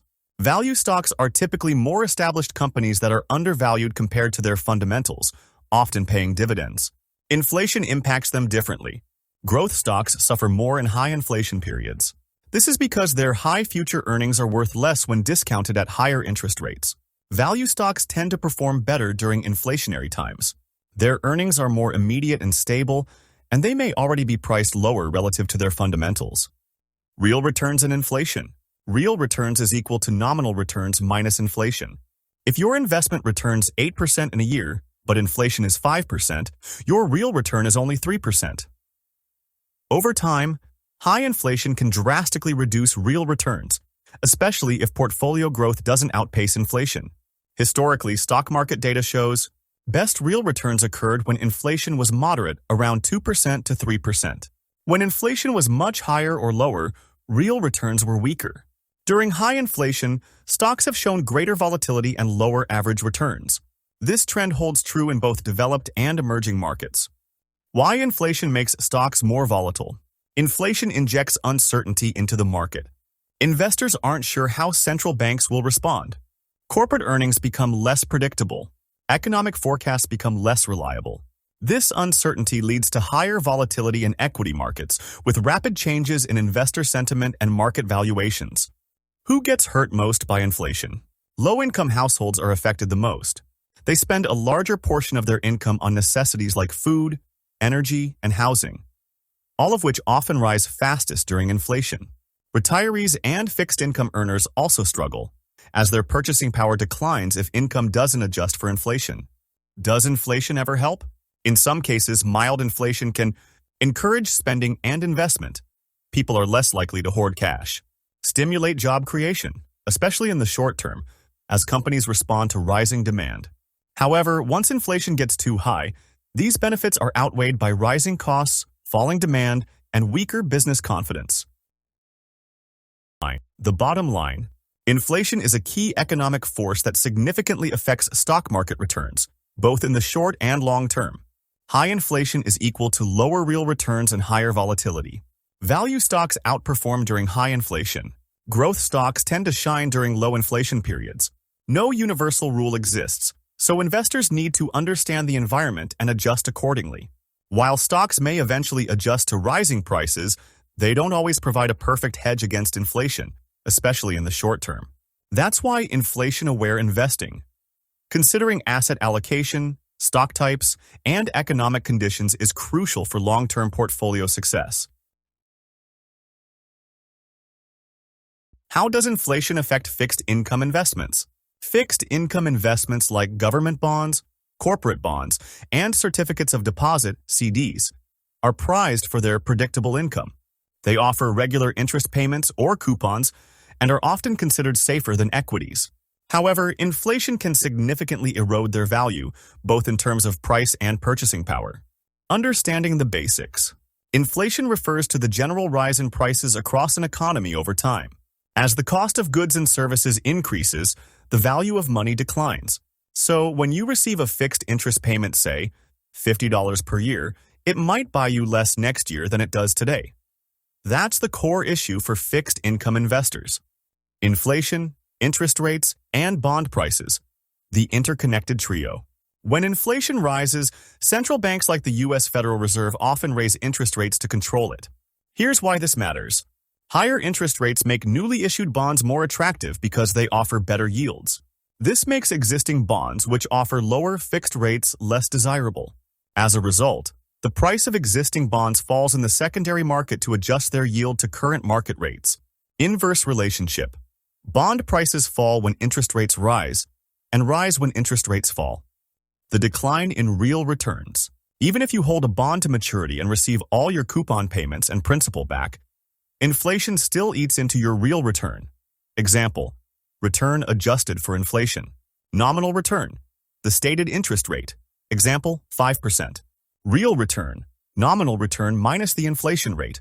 Example: if inflation is 4% and your bond pays 5%, your real return is only 1%. If inflation rises to 6%, your real return is now negative, minus 1%. The role of time, duration, and risk. The longer the term of a bond, the greater the inflationary risk. A 30-year bond is more exposed to long-term inflation risks than a 1-year bond. Over time, small differences between nominal and real returns can compound into large losses in purchasing power. How inflation is tracked. Investors watch two key indicators.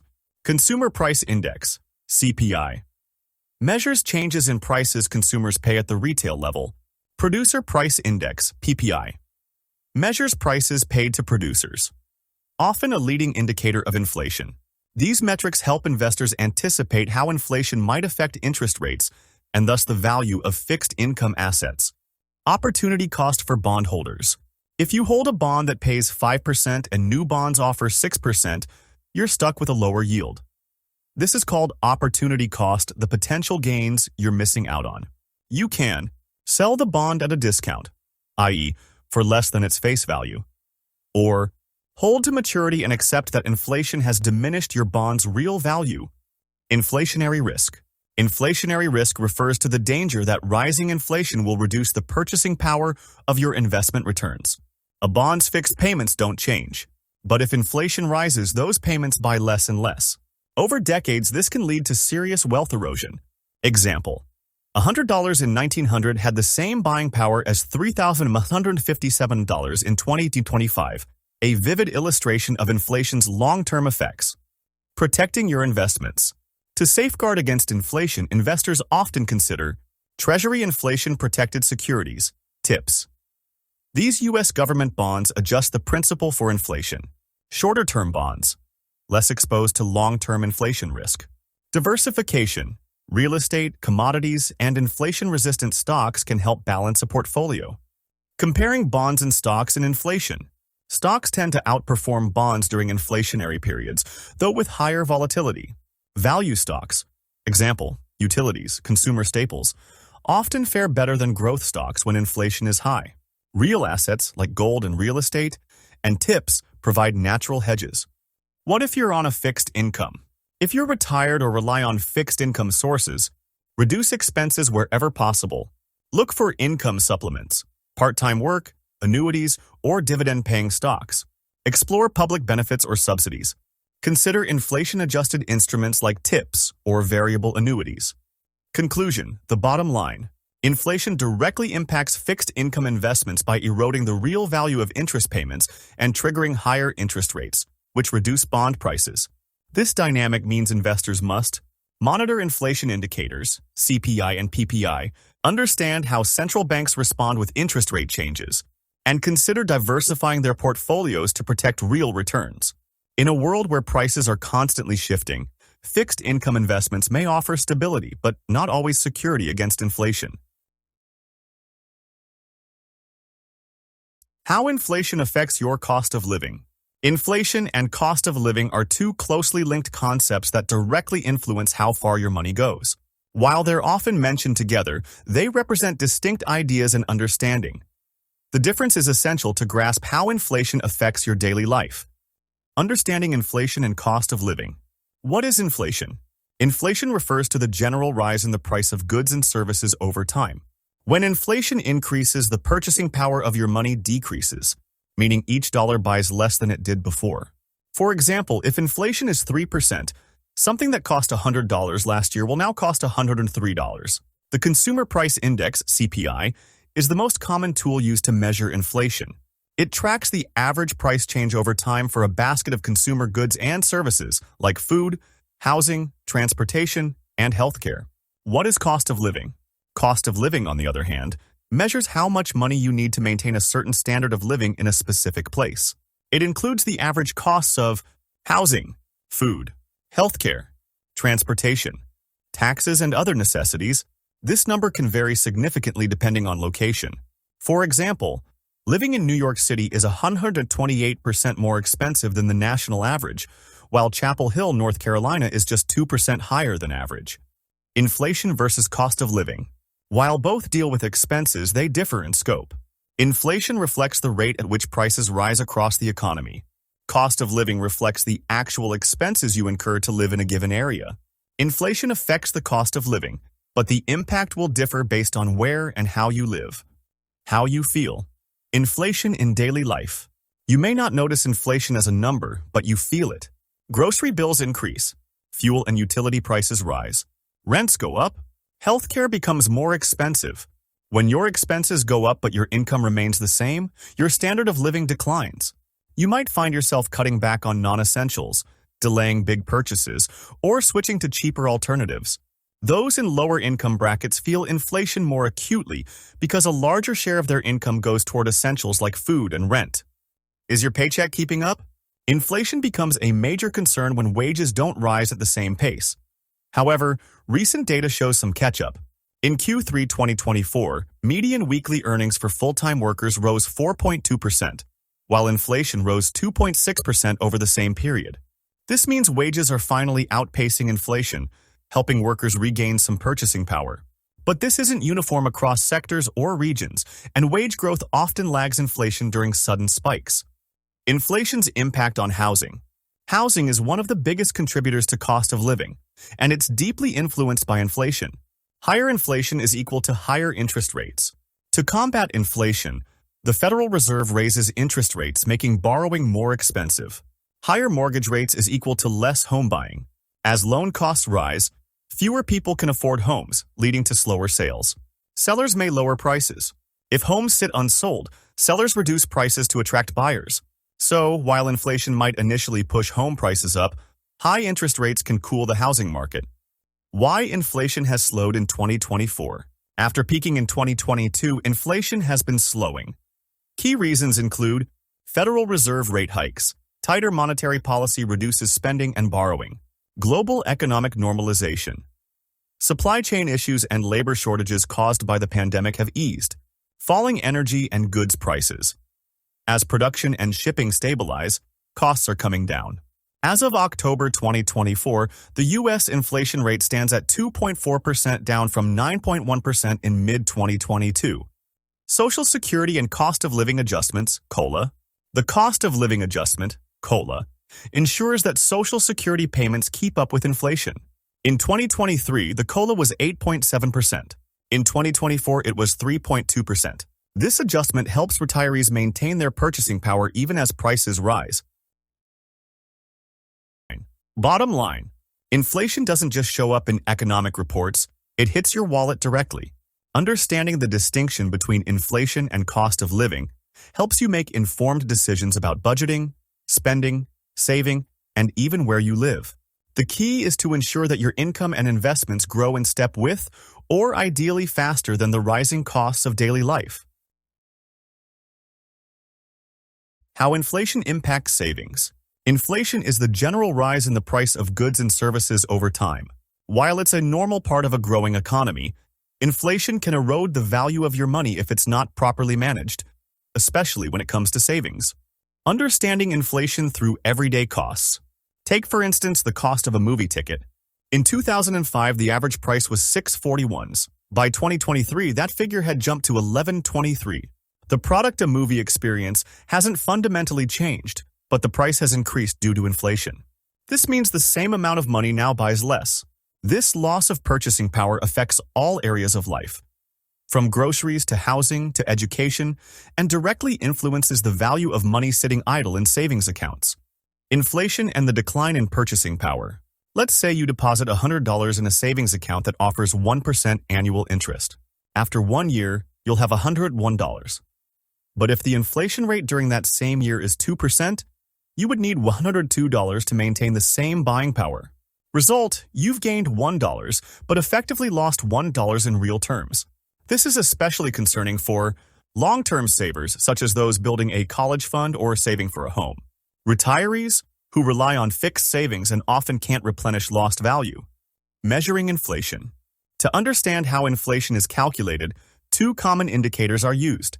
Consumer Price Index, CPI, measures the change in prices of a basket of consumer goods and services, like housing, healthcare, and transportation. Producer Price Index, PPI, measures changes in prices received by producers for goods and services. These indexes give a clearer picture of how inflation affects both consumers and businesses. Government responses to inflation. To manage inflation, central banks like the Federal Reserve in the U.S. implement monetary policies. Their goal is to keep inflation around 2% annually. If inflation rises, the Fed may raise interest rates, making loans more expensive and slowing down spending. If inflation drops or deflation looms, the Fed might lower interest rates or inject liquidity to stimulate economic activity. For instance, after the 2008 financial crisis, central banks launched stimulus packages to prevent deflation and jumpstart the economy. Social Security and inflation. To protect retirees, Social Security payments are adjusted annually based on the CPI through a cost of living adjustment, COLA. For 2025, for example, A 2.5% COLA increase was implemented to help recipients keep up with rising costs. How to protect savings from inflation. There are several strategies to help prevent inflation from eroding your savings. 1. High-yield savings and money market accounts. These typically offer interest rates higher than traditional accounts, helping to partially offset inflation. 2. Treasury inflation-protected securities tips. Adjust both interest payments and principal based on inflation. Protect your purchasing power even if inflation rises. 3. Government I-bonds. Index to inflation, offering a safe hedge with a guaranteed return. 4. Investing in stocks or ETFs. Historically, equities outperform inflation over the long term. Index funds and ETFs provide diversified exposure with lower fees. 5. Precious metals. Gold and silver have traditionally been seen as inflation hedges. Today, investors can buy metals directly or invest through ETFs. Tip: always choose investments that align with your risk tolerance, goals, and time horizon. Historical context: the Great Inflation, 1965-1982. During this period, U.S. inflation soared from below 2% in the mid-60s to over 14% by 1980. This forced the Federal Reserve to enact aggressive monetary policies, which eventually brought inflation under control, but not without causing a recession. What about deflation? While inflation decreases the value of money, deflation can have the opposite effect. It causes prices to fall. While this might sound like a good thing, deflation often signals weak demand and can lead to falling wages and economic slowdown. It's typically caused by a shrinking money supply. The bottom line: inflation gradually reduces the real value of money held in savings. If your savings do not grow at a rate equal to or greater than inflation, you're effectively losing money over time. But by using smart investment strategies like TIPS, I-bonds, high-yield accounts, or diversified portfolios, you can safeguard your financial future and maintain your purchasing power. How inflation impacts your retirement income. Inflation may seem like a distant concern when you're focused on building your career or managing day-to-day expenses. But when it comes to retirement planning, ignoring inflation can be a costly mistake. Inflation quietly erodes your purchasing power over time and in retirement. When you're relying on fixed or limited sources of income, that impact becomes far more significant. Let's explore how inflation affects your retirement income and what you can do to prepare. What is inflation and why does it matter in retirement? Inflation is the rise in the general price level of goods and services over time. Even moderate inflation means that your money buys less in the future than it does today. For retirees, this is a crucial concern because many sources of retirement income are either fixed or only partially adjusted for inflation. As a result, your ability to maintain your standard of living can deteriorate the longer you live in retirement, especially during periods of high inflation. Key effects of inflation on retirement income. Decreased purchasing power. Imagine you retire with a comfortable income today. 10 years later, even with the same income level, you might not be able to afford the same groceries, healthcare, or travel. That's inflation at work. A retirement income of $600 per month might feel sufficient now, but with 4% inflation, you'd need about $800 to $600 per month in 10 years just to maintain the same lifestyle. Erosion of savings value. Money kept in low-interest accounts or in cash loses value over time. If your investments don't earn returns that keep up with inflation, your real inflation-adjusted wealth declines. Fixed incomes and limited adjustments. Not all retirement income sources adjust for inflation. While Social Security in the U.S. does offer cost-of-living adjustments, COLAs, other sources like private pensions or annuities may not keep up. How different retirement income sources react to inflation. 1. Social Security benefits. Pros: adjusted annually based on inflation via a cost-of-living adjustment. Cons: increases may not fully reflect the actual costs seniors face, like healthcare or housing. Example: between 2000 and 2020, benefits rose 53%, but the cost of goods seniors buy rose nearly twice as fast, 99.3%. 2. Pensions and retirement account withdrawals.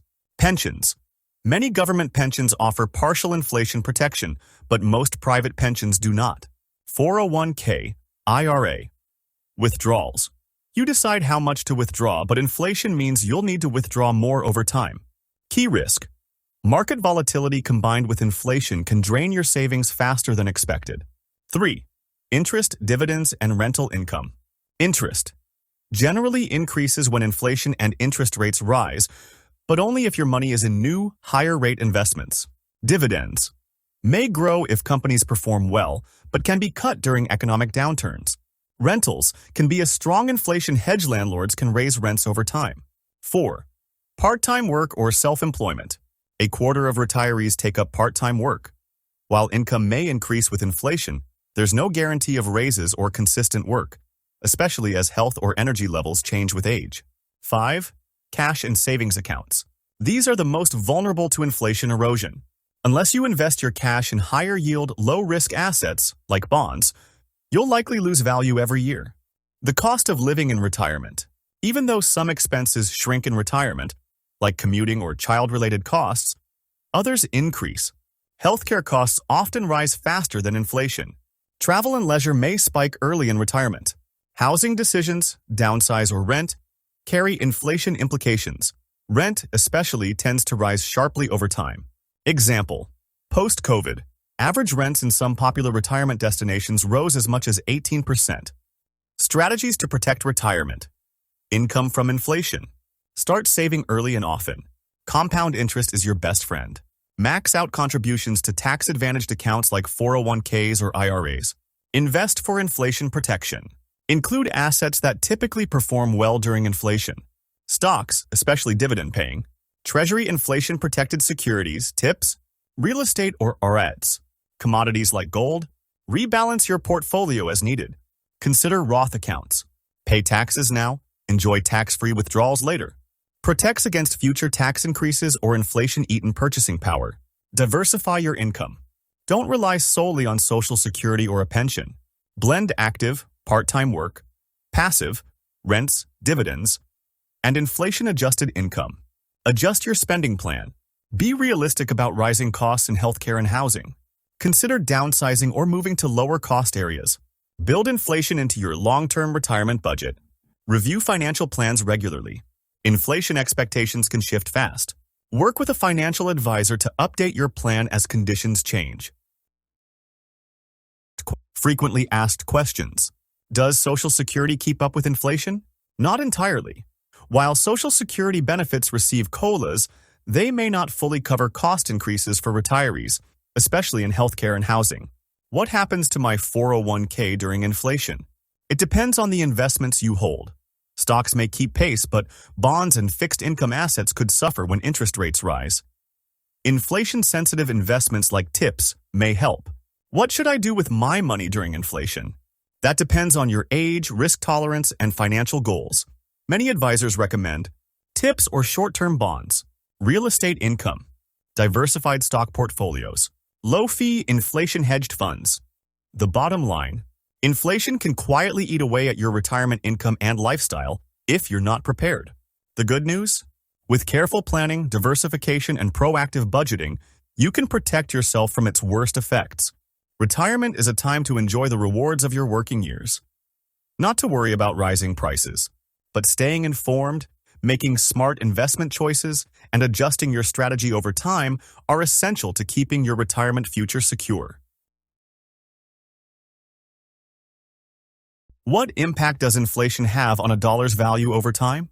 Inflation is a term we often hear in the news, especially when prices rise at the grocery store or gas station. But beyond day-to-day expenses, inflation has a deeper, long-term impact on something very fundamental: the value of a dollar. At its core, inflation decreases the purchasing power of money over time. In simpler terms, the dollar you have today will buy less in the future if inflation exists, which it almost always does. Understanding the time value of money. The concept of the time value of money explains this idea perfectly. A dollar today is worth more than a dollar tomorrow, not because the currency changes, but because inflation gradually reduces its buying power. Imagine holding on to a $1 bill and putting it under your mattress for 10 years. If you come back in 10 years and inflation has averaged 3% annually, that dollar will only buy what 0.74 could buy today. That's a 26% loss in purchasing power just by doing nothing with your money. Inflation's real-world effect. As inflation causes the price of goods and services to rise, the same amount of money buys fewer items. Let's take a simple example. If an apple costs $1 today, and inflation causes that price to rise to $2 in a year, you'll need twice the money to buy the same apple. Unless your income or investments grow at the same rate or higher, you effectively become poorer over time, even if your bank account balance stays the same. Historical example, the shrinking dollar. Let's go back to 1799. If you had $100 back then, the same basket of goods would cost over $2,185 today due to cumulative inflation. This shows how dramatically inflation erodes the value of money across generations. What causes inflation? Inflation doesn't appear out of nowhere. It's usually the result of two main forces. One, demand pull inflation, occurs when consumer demand increases faster than supply. Example, people have more money, feel confident, and spend more. Businesses respond by raising prices. 2. Cost push inflation. Happens when the cost of producing goods rises. Example, wages, raw materials. Businesses pass these increased costs to consumers through higher prices.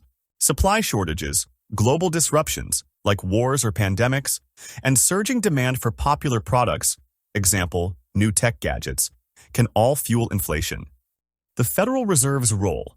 The Federal Reserve, Fed, is the U.S. central bank responsible for maintaining economic stability, particularly by controlling inflation. The Fed uses three main tools. Federal funds rate. Raising interest rates makes borrowing more expensive, which slows spending and helps control inflation. Reserve requirements. Increasing how much banks must hold in reserve limits their lending ability, reducing money flow into the economy. Money supply management. The Fed buys or sells government securities to increase or decrease the money circulating in the economy. The Fed's inflation target is 2%, which is considered healthy and manageable. How investors can fight inflation. While consumers suffer from inflation, investors have ways to protect themselves. Invest in assets that outpace inflation, such as stocks, real estate, inflation-protected securities, example, outer tips. Avoid keeping large sums in non-interest-bearing accounts like cash under your mattress. Even earning a modest return above inflation helps preserve the value of your money. The bottom line, inflation may be slow and gradual, but its impact on your savings is real and compounding. Every dollar you don't invest is quietly losing value. By understanding how inflation works and how to protect your money through strategic investing and smart financial planning, you can ensure your financial future holds its value, no matter how prices change. Inflation and economic recovery, an explanatory overview. Inflation plays a complex and often contradictory role in economic recovery. To understand its impact, we need to look at how inflation interacts with various parts of the economy, from the cost of borrowing to investment returns and employment. This explanation breaks down the relationship between inflation and economic recovery in a clear, accessible way. What is inflation? Inflation refers to the general increase in prices of goods and services over time. As inflation rises, the purchasing power of money declines, meaning the same amount of money buys fewer goods and services than before. This affects everyone. Consumers pay more for essentials like food, fuel, and housing. Businesses face higher costs of operation. Governments deal with changing borrowing conditions. Investors must adapt to different returns on their investments. How inflation ties into economic recovery. Positive effects of controlled inflation. Inflation that is low and stable, generally between 2 to 6%, can support economic recovery, especially after a recession. Increased consumer spending. When inflation is modest, consumers are more likely to spend now rather than later, knowing prices will slowly rise. This increased demand helps fuel production and job creation. More employment opportunities. As businesses sell more, they expand and hire more workers. This helps reduce unemployment. Easier debt repayment. With inflation, the real value of debt falls over time, making it easier for borrowers to repay loans. Negative effects of high inflation. When inflation rises too high, above 6 to 10%, it can slow or even reverse economic recovery. Eroded purchasing power. As prices rise faster than wages, people can afford less. Higher interest rates. To curb inflation, central banks raise interest rates, which increases borrowing costs. Reduced investment value. Fixed income assets like bonds lose value, harming savers and retirees. Uncertainty. Businesses may delay investment and expansion due to unpredictable price trends. Understanding GDP and inflation's role. Gross domestic product, GDP, is a key measure of economic health. It reflects the total value of all goods and services produced in a country. However, GDP numbers are usually adjusted for inflation to reflect real economic growth. For example, if nominal GDP grew by 5% and inflation was 2%, real GDP growth is just 3%. This adjustment helps us better understand whether the economy is truly expanding or simply inflating. The cost of borrowing in an inflationary economy. When inflation is low, interest rates remain low. Borrowing becomes cheaper, making it easier for consumers to buy homes or cars and for businesses to invest in growth. This can stimulate economic activity and speed up recovery.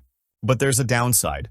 Banks may earn less on loans, making them reluctant to lend.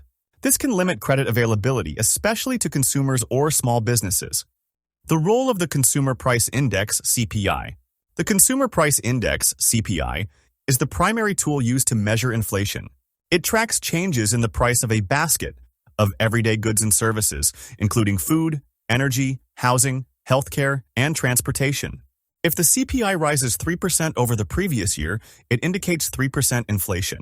This also signals a 3% loss in the dollar's purchasing power. Some financial products, like TIPS, Treasury Inflation-Protected Securities, are designed to guard against inflation. They adjust their principal value based on the CPI, protecting investors from inflation's effects. Special considerations, inflation and national debt. Some economists argue that moderate inflation, even around 6%, might actually help the economy by boosting wages, easing national debt by reducing its real value over time. However, high inflation, 10% or more, could create economic instability, harm fixed-income investors and retirees, undermine confidence in the currency. If a country like the U.S. faces high debt levels, one strategy to manage it is to allow inflation to reduce the real value of that debt. But this strategy risks passing the burden onto savers and those on fixed incomes. How to protect your finances during inflation. Inflation. When the prices of goods and services steadily rise over time, can erode the value of your money and reduce your purchasing power. Fortunately, there are practical ways individuals can protect their finances during inflationary periods. Here are some key strategies explained in detail. 1. Invest in inflation-resistant assets. Certain asset classes tend to perform better than others when inflation rises. These include commodities. Commodities like oil, natural gas, grain, and metals often rise in price during inflationary periods. These raw materials are the building blocks of finished products, and when their costs go up, it's a signal that broader inflation may follow. Investing in commodity-focused mutual funds, ETFs, or futures can offer protection. However, caution is necessary. Commodity prices can be extremely volatile and sensitive to global events such as natural disasters, geopolitical tensions, or war. Real estate. Real estate can be a strong hedge against inflation. As the general cost of living rises, so too can property values and rental income. Landlords often adjust rent prices in line with inflation, which can help preserve purchasing power. Real estate investment trusts, REITs, are a more accessible way for individual investors to gain exposure without buying physical property. 2. Consider Treasury Inflation-Protected Securities, TIPS. TIPS are bonds issued by the U.S. government that are specifically designed to protect investors from inflation. The principal of a TIPS increases with inflation and decreases with deflation, based on changes in the Consumer Price Index, CPI. When these bonds mature, you receive the adjusted principal or original principal, whichever is greater, providing a reliable buffer against declining purchasing power. 3. Maintain a diversified portfolio. Diversification is always a sound financial strategy, but it's especially important during inflation. A mix of stocks, bonds, commodities, and real estate helps spread risk. Some sectors like energy, consumer staples, and utilities may perform well during inflation, as they offer essential goods and services that people continue to purchase regardless of rising prices. Avoid overconcentration in fixed-income assets like long-term bonds, which may lose value when inflation pushes interest rates higher. 4. Adjust budget and spending habits. Being proactive with day-to-day money management is another crucial defense. Reevaluate monthly expenses to identify areas where costs are rising and look for alternatives or cost-saving measures. Delay non-essential big purchases if prices are inflated, and prioritize spending on necessities. Look for ways to increase income, such as taking on freelance work, renting out assets, or asking for a cost of living raise. 5. Review and rebalance financial goals.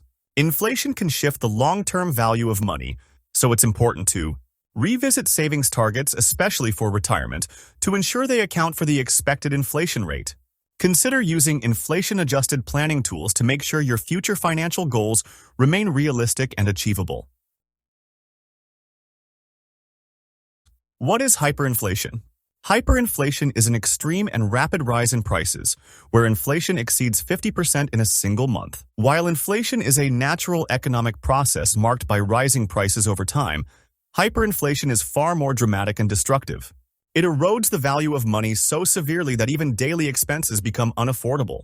Though rare in developed economies, hyperinflation has occurred historically in countries facing economic collapse, political instability, or poor monetary decisions, including Germany, 1920s, Hungary, 1940s, Zimbabwe, 2000s, and Yugoslavia, 1990s.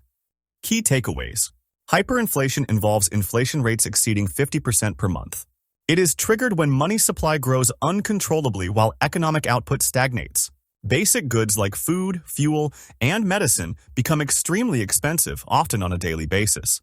Hyperinflation is rare but can spiral quickly if unchecked. Understanding hyperinflation.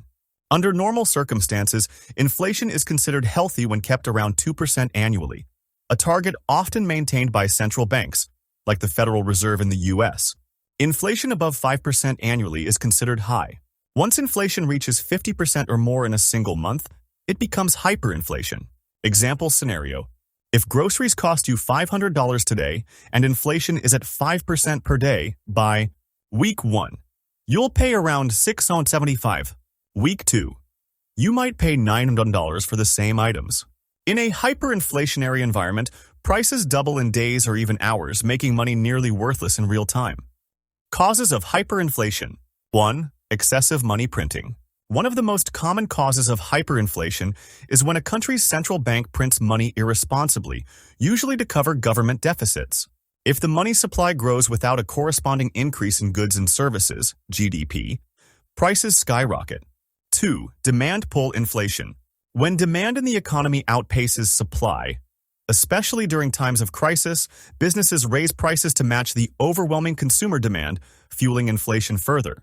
3. Collapse of confidence. If consumers and investors lose faith in a currency, they stop holding on to it.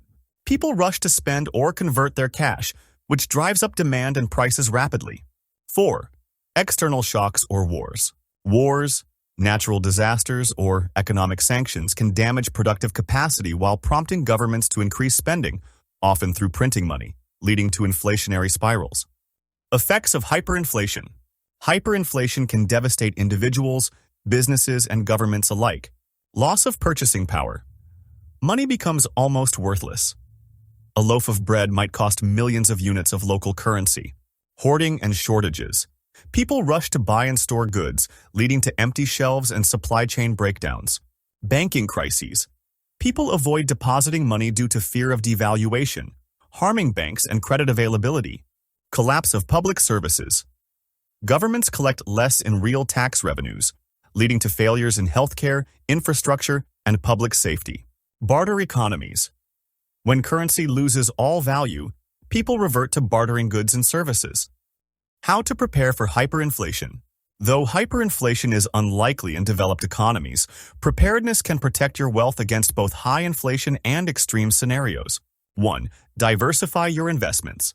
Invest across stocks, real estate, commodities, and international assets to spread risk. Diversification helps offset losses in any single asset class. 2. Invest in inflation-protected assets. Tips. Treasury inflation-protected securities. Adjust with inflation, preserving purchasing power. Commodities like gold, oil, or agricultural goods often rise with inflation. Real estate values and rental income can also rise during inflationary periods. 3. Hold foreign currencies or hard assets. If you're in a high-inflation country, consider foreign currency accounts, cryptocurrencies, or physical commodities as safer value stores. 4. Build emergency supplies. In extreme cases, hoarding essential goods, non-perishable food, fuel, medicines, may be a temporary survival strategy. Real-world examples of hyperinflation. Yugoslavia, 1990s. Political instability and corruption led to unchecked money printing. Inflation reached 313,000% per month. People used barter systems to survive. The economy only stabilized after adopting the German mark as currency. Hungary, 1945-46. Following WW2, Hungary experienced the worst hyperinflation in history, with prices rising 207% per day. The currency became so worthless that it was replaced by a new monetary system. Zimbabwe, 2007-2009. Triggered by drought, political corruption, and excessive government spending, Zimbabwe's inflation hit 98% per day. Citizens fled, the economy collapsed, and foreign currencies were adopted for stabilization. Could the U.S. experience hyperinflation? It's highly unlikely. The Federal Reserve actively monitors inflation and has several tools to manage it. Raising interest rates, reducing money supply, managing bank reserve requirements. For instance, Paul Volcker, the Fed chair in the 1980s, raised interest rates above 21% to combat double-digit inflation, ultimately restoring stability even though it caused 2 recessions. What was the worst case of hyperinflation in history? Hungary, 1945-46, holds the record, with prices doubling every 15 hours and a daily inflation rate of 207%. It remains the most extreme example ever recorded. The bottom line: hyperinflation is rare but catastrophic.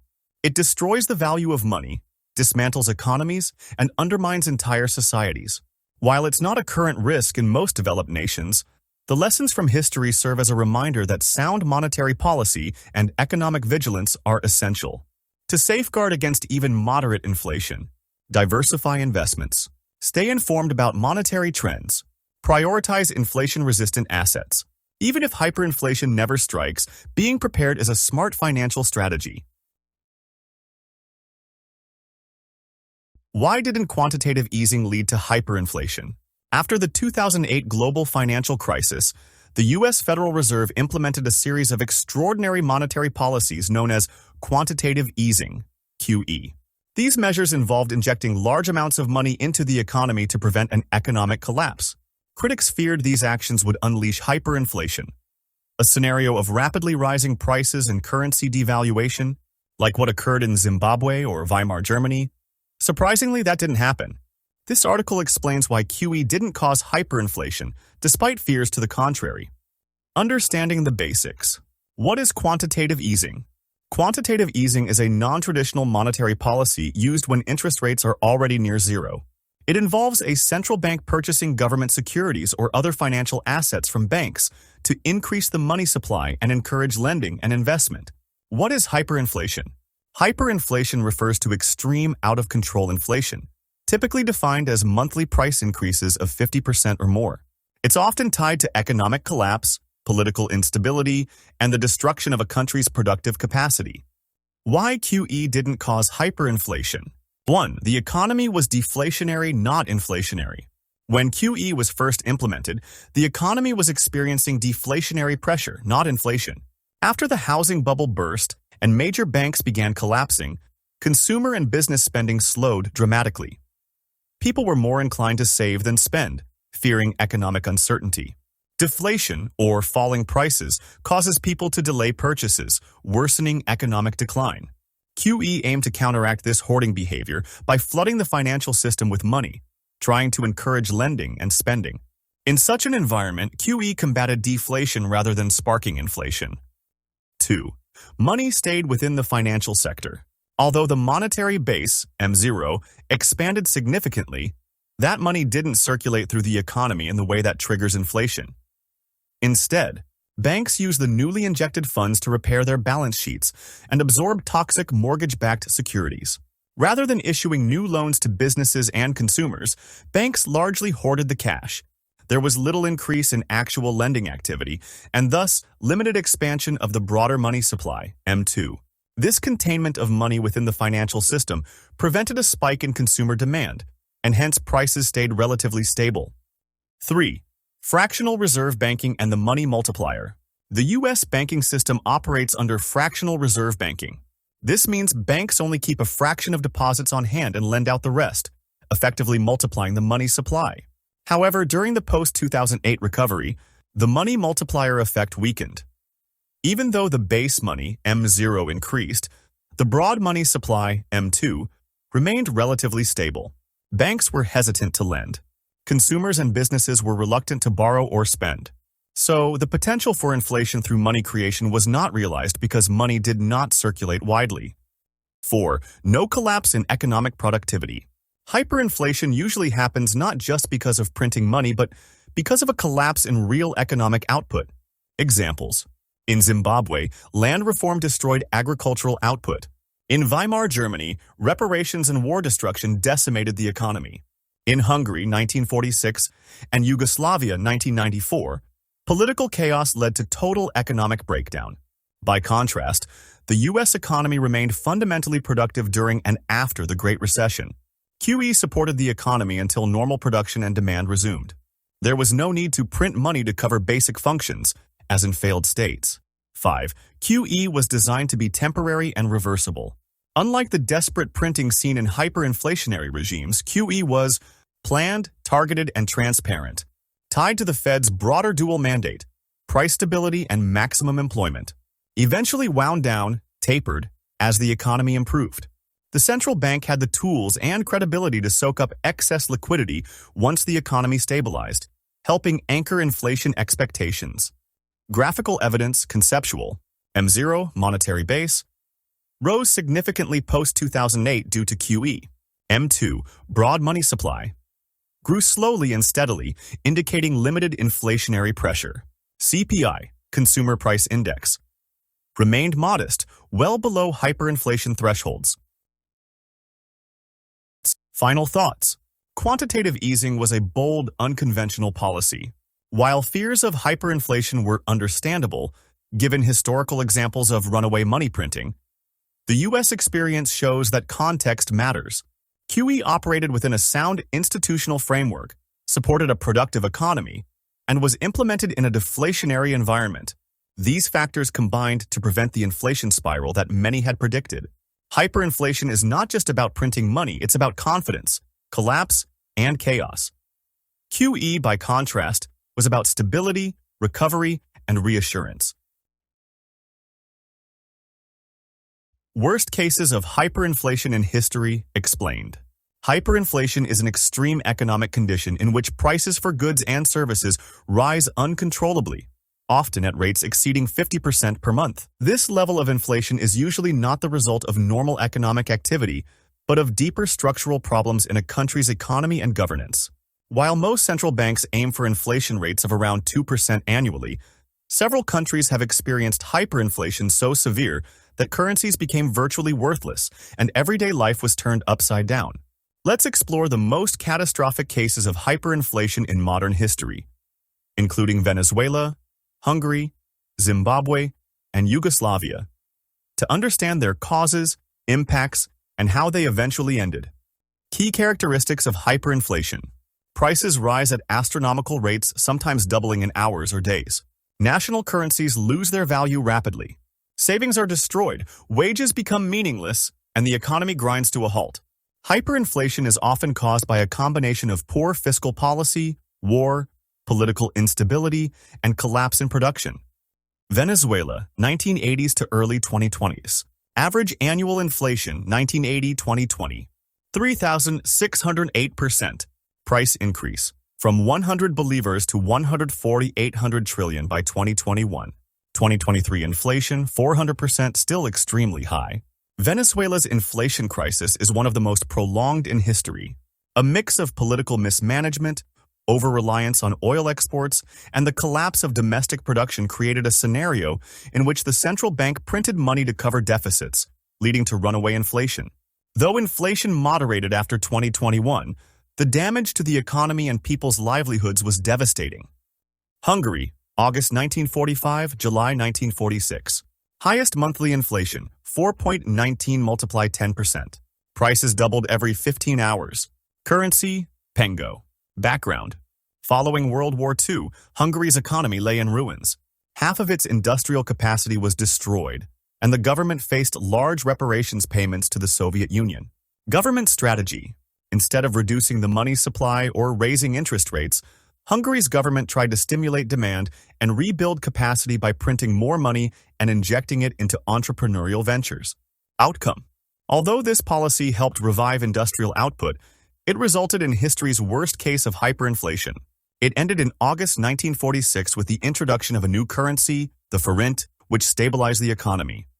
Zimbabwe, March 2007, November 2008. Highest monthly inflation, 7.96x 10%. Prices doubled every 24.7 hours. Currency, Zimbabwean dollar. Early signs.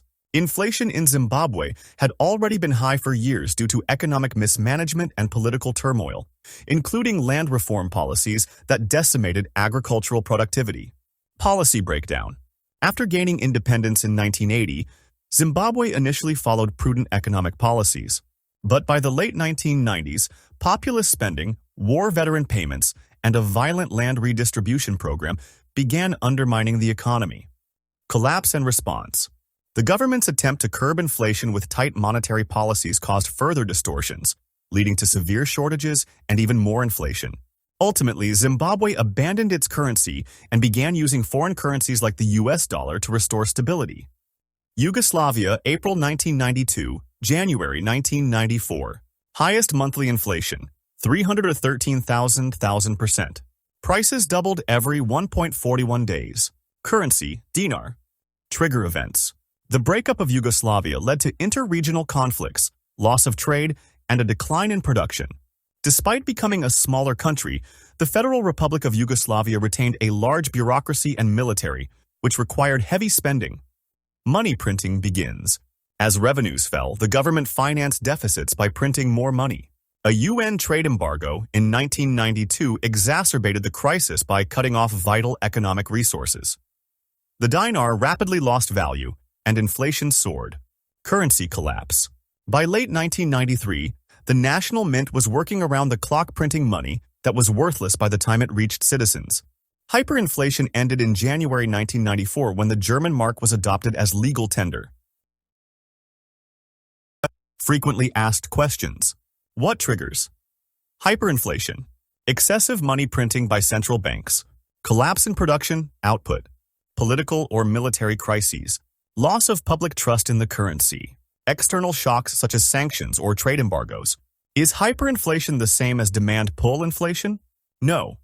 Demand-pull inflation is relatively mild and occurs when consumer demand exceeds supply. Hyperinflation is far more extreme and often results from structural breakdowns, not simply high demand. What are the effects of hyperinflation? Rapid loss of purchasing power. Food and supply shortages. Hoarding and barter systems replacing currency. Collapse of savings and pensions. Severe decline in quality of life and social unrest. The bottom line, hyperinflation is not just an economic problem. It reflects deeper failures in governance, institutional trust, and national stability. These episodes show how money loses its function when the public no longer believes in its value. Recovery is possible, but it often requires drastic measures, such as currency reform or adopting a more stable foreign currency. The worst cases in history remind us that while inflation is a natural part of most economies, left unchecked it can quickly spiral into a crisis that devastates entire nations. How the Great Inflation of the 1970s happened. The Great Inflation of the 1970s is remembered as one of the most challenging and economically painful periods in modern U.S. history. Stretching from the mid-1960s to the early 1980s, it was marked by runaway inflation, high unemployment, and declining investor confidence. It ultimately took radical monetary tightening and a deep recession to bring the economy back under control. Understanding the basics. What is inflation? Inflation occurs when the prices of goods and services increase over time, reducing the purchasing power of money. While moderate inflation is considered normal in a growing economy, hyperinflation or prolonged high inflation can damage consumer confidence, erode savings, and create instability. The build-up to crisis 1965-1972. The seeds of the Great Inflation were planted well before the 1970s. Several key decisions in the 1960s and early 1970s set the stage. 1. Spending without offsetting revenue. President Lyndon B. Johnson's Great Society programs and the Vietnam War led to massive government spending. These programs were largely funded through deficit spending, without raising taxes, expanding the money supply instead. 2. Abandonment of the gold standard, 1971. Under President Nixon, the U.S. ended the Bretton Woods system by severing the dollar's link to gold. This converted the U.S. dollar into a fiat currency, allowing the Federal Reserve to print more money, a move that later undermined global confidence in the dollar. 3. Wage and price controls. In an effort to curb inflation politically ahead of the 1972 elections, Nixon froze wages and prices in 1971. Though this move temporarily suppressed inflation, price surges resumed as soon as the controls were lifted. The explosion, 1973-1981. By the mid-1970s, the U.S. economy was spiraling. Here's how. 1. OPEC oil embargo. 1973-1974. In response to U.S. support for Israel, the Organization of Petroleum Exporting Countries, OPEC, cut oil supply and quadrupled oil prices. Energy costs skyrocketed, fueling cost-push inflation as nearly all goods became more expensive to produce and transport. 2. Stagflation, a new kind of pain. The U.S. economy suffered from stagflation, a rare combination of high inflation and high unemployment. In 1974, inflation was in double digits, unemployment surpassed 7%, and the stock market lost a third of its value. 3. Monetary policy missteps. The Federal Reserve, under pressure from Nixon and later presidents, maintained low interest rates in an effort to encourage job growth. But instead of reducing unemployment sustainably, these easy money policies flooded the economy with liquidity and fueled inflation. Key contributors and economic philosophy. 1. Nixon's Keynesian turn. Though elected as a fiscal conservative, Nixon embraced Keynesian economics, increasing government spending to stimulate growth. In his own words, "I am now a Keynesian," signaling a shift toward deficit-driven stimulus. 2. Political interference in the Fed. Nixon fired Fed Chair William McChesney Martin and installed Arthur Burns, a loyalist more willing to lower interest rates. Burns complied, pumping the money supply in 1972. M1 rose from 228B to 249B, a dramatic expansion. 3. Election year economics. Ahead of the 1972 election, economic growth was prioritized at all costs. The result? Nixon won 49 states, but inflation soon surged again. 8.8% in 1973, 12% later, and 14% by 1980. The climax and resolution, 1980-1982. The worst of the great inflation came at the end of the decade. By 1980, inflation peaked at 14%. Mortgage rates reached 18.45% by 1981, making borrowing nearly impossible. Public confidence plummeted. Wages couldn't keep up with prices, and millions of Americans suffered. Paul Volcker's painful cure. Fed Chair. Paul Volcker, appointed in 1979, reversed course with tight monetary policy. The Fed raised interest rates sharply, deliberately triggering a recession to crush inflationary expectations. Inflation finally dropped, but unemployment temporarily soared above 10%. Why did it happen?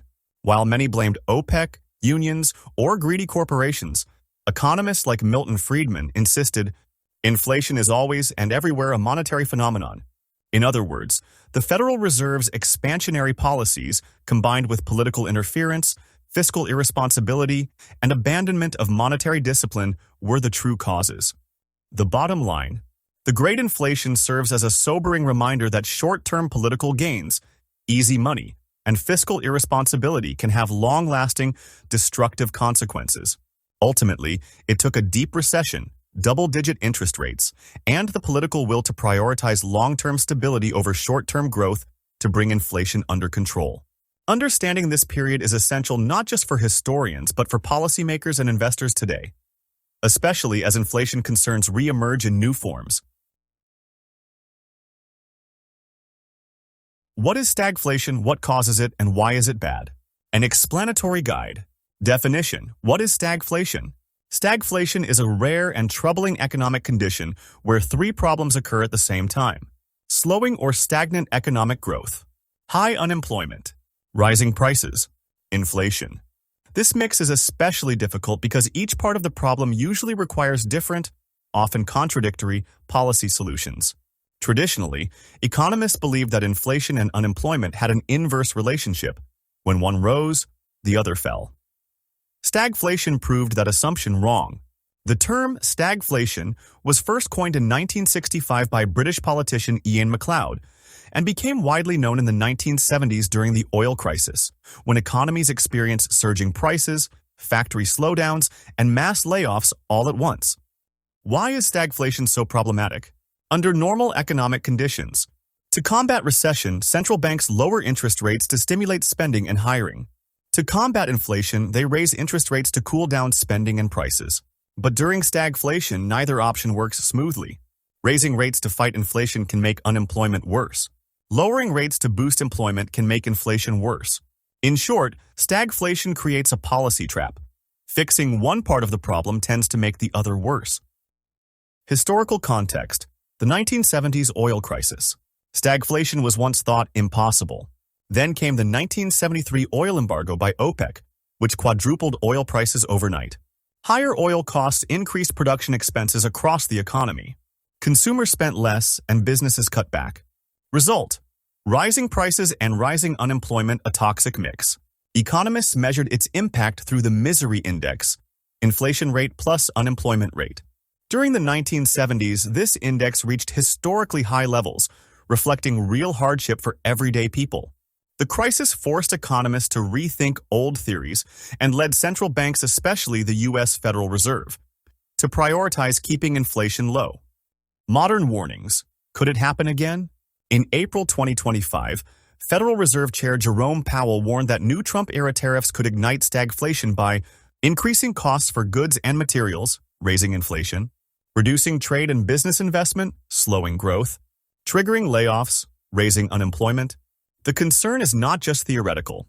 With higher national debt and lower interest rates than in the 1970s, today's central banks have fewer tools available, making stagflation harder to combat. Understanding the Phillips curve and why it flattened. The Phillips curve illustrated the trade-off between inflation and unemployment. You could reduce one, but only at the expense of the other. However, recent data shows this relationship no longer holds as strongly. Unemployment can fall significantly without triggering much inflation. Inflation can rise without major job losses. This flattening means that traditional models may not reliably predict the effects of policy decisions. Yet another challenge in a stagflationary environment. What causes stagflation? There are three primary causes of stagflation, often working in combination. 1. Supply shocks. These are sudden increases in the cost or availability of vital goods and services. Examples: 1970s. Oil embargo raised energy prices drastically. 2020s. Tariffs on imports increased the cost of goods. Supply shocks raise costs for businesses, which either raise prices, inflation, cut production and jobs, unemployment. 2. Policy missteps. Poor coordination between government spending, fiscal policy, and central bank decisions, monetary policy, can make stagflation worse. Example: if the government increases spending while the central bank tries to reduce inflation, the policies clash. In the 1970s, critics argue central banks kept interest rates too low for too long, worsening inflation. 3. De-anchored inflation expectations. When people expect higher inflation, they change behavior in ways that cause inflation. Businesses preemptively raise prices. Workers demand higher wages. This creates a wage-price spiral.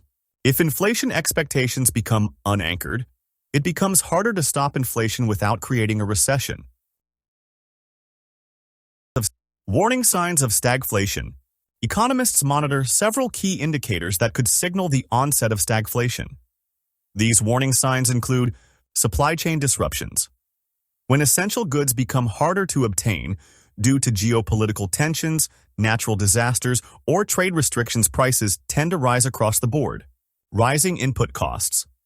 If the cost of raw materials, energy, or labor increases significantly, businesses may be forced to raise prices, contributing to inflation.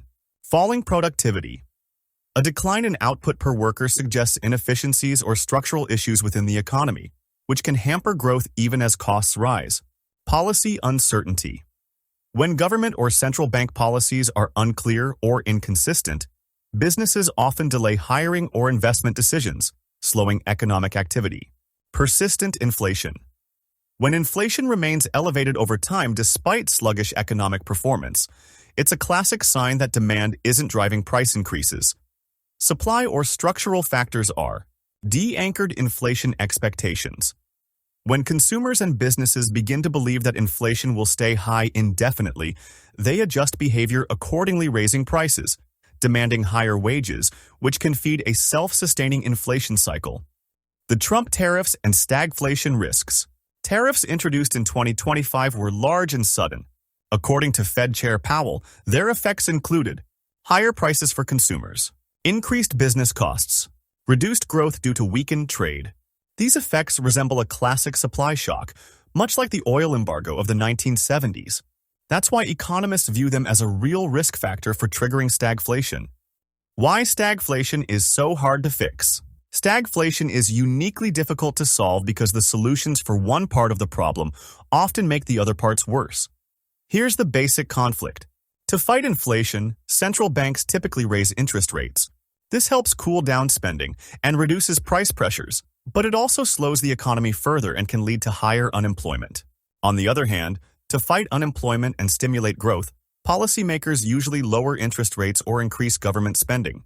While this can boost hiring and economic activity, it also risks pushing inflation even higher.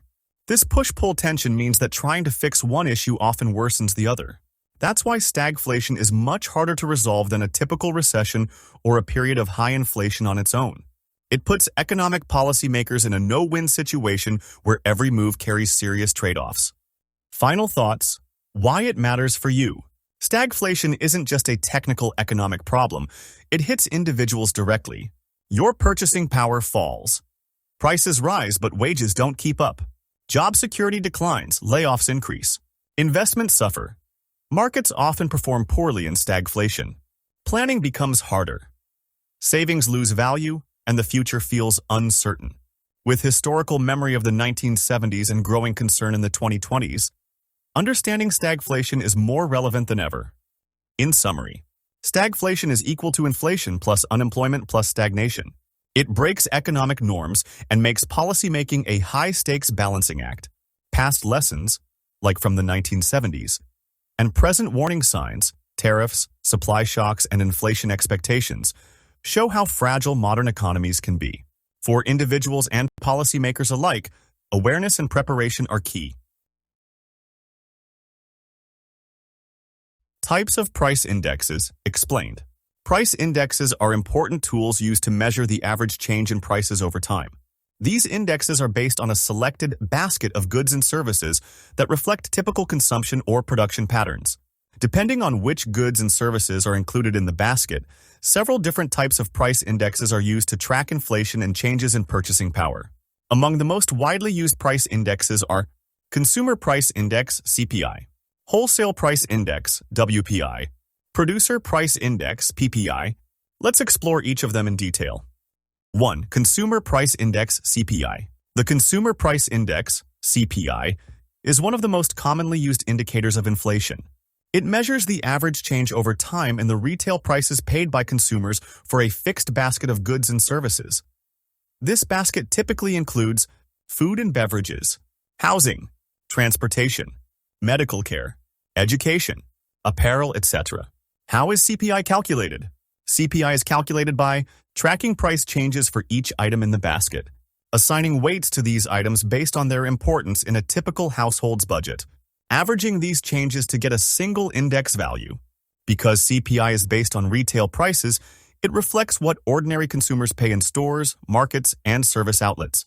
As a result, CPI is a direct measure of the cost of living and is frequently used to assess whether households are better or worse off over time due to inflation or deflation. Who uses CPI and why? Governments use it to adjust pensions, salaries, and tax brackets. Central banks use it to guide monetary policy, example, setting interest rates. Economists and analysts track CPI to study economic trends. Important note: in the U.S., the CPI-U, introduced in 1978, covers about 88% of the non-institutional population and represents the spending habits of urban consumers. It is reported monthly by the Bureau of Labor Statistics, BLS, which has been publishing CPI data since 1913. 2. Wholesale Price Index, WPI. The Wholesale Price Index, WPI, tracks the average change in prices of goods before they reach the retail level, that is, at the wholesale or producer level. It reflects price trends from the perspective of businesses and manufacturers. Key characteristics of WPI. It includes bulk transactions between businesses. Items in the WPI basket can vary by country, but often include raw materials and intermediate goods. For example, in textiles, raw cotton, cotton yarn, cotton gray cloth, finished cotton garments. Because WPI captures price movements earlier in the supply chain, it is considered a leading indicator of future retail inflation. In many countries, WPI is a primary inflation measure, but some, like the US, prefer to use the Producer Price Index, PPI, instead. 3. Producer Price Index, PPI. The Producer Price Index, PPI, is closely related to WPI but is more widely used in countries like the United States. It tracks the average change in prices received by domestic producers for their goods and services over time. What makes PPI unique? It measures prices from the seller's point of view, whereas CPI measures them from the buyer's perspective. It includes intermediate goods, capital goods, and services.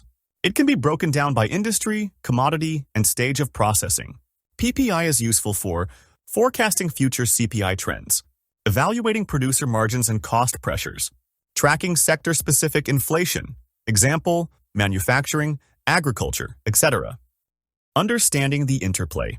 Each type of price index provides a distinct perspective on how prices move within the economy, depending on what stage of the supply chain it measures and whether it reflects the viewpoint of the buyer or the seller. The Consumer Price Index, CPI, measures price changes at the retail level, focusing on goods and services purchased directly by consumers. It represents the buyer's perspective and is commonly used to assess changes in the cost of living. The Wholesale Price Index, AWPI, captures price movements at the wholesale level, where goods are sold in bulk before reaching the end consumer. This index reflects the seller's perspective and helps monitor producer-level inflation. The Producer Price Index, PPI, also reflects the seller's perspective, but it goes a step further by measuring the average change in prices received by domestic producers for their goods and services. It is particularly useful for tracking price changes in production and identifying inflationary trends at an earlier stage. It's important to note that in all of these indexes, the final value is a weighted average. This means that a price increase in one component like oil can be partially or fully offset by a decrease in another like wheat, depending on their relative weights in the basket. As a result, each index reflects an overall picture of price changes, emphasizing the most significant items within its scope. Final conclusion.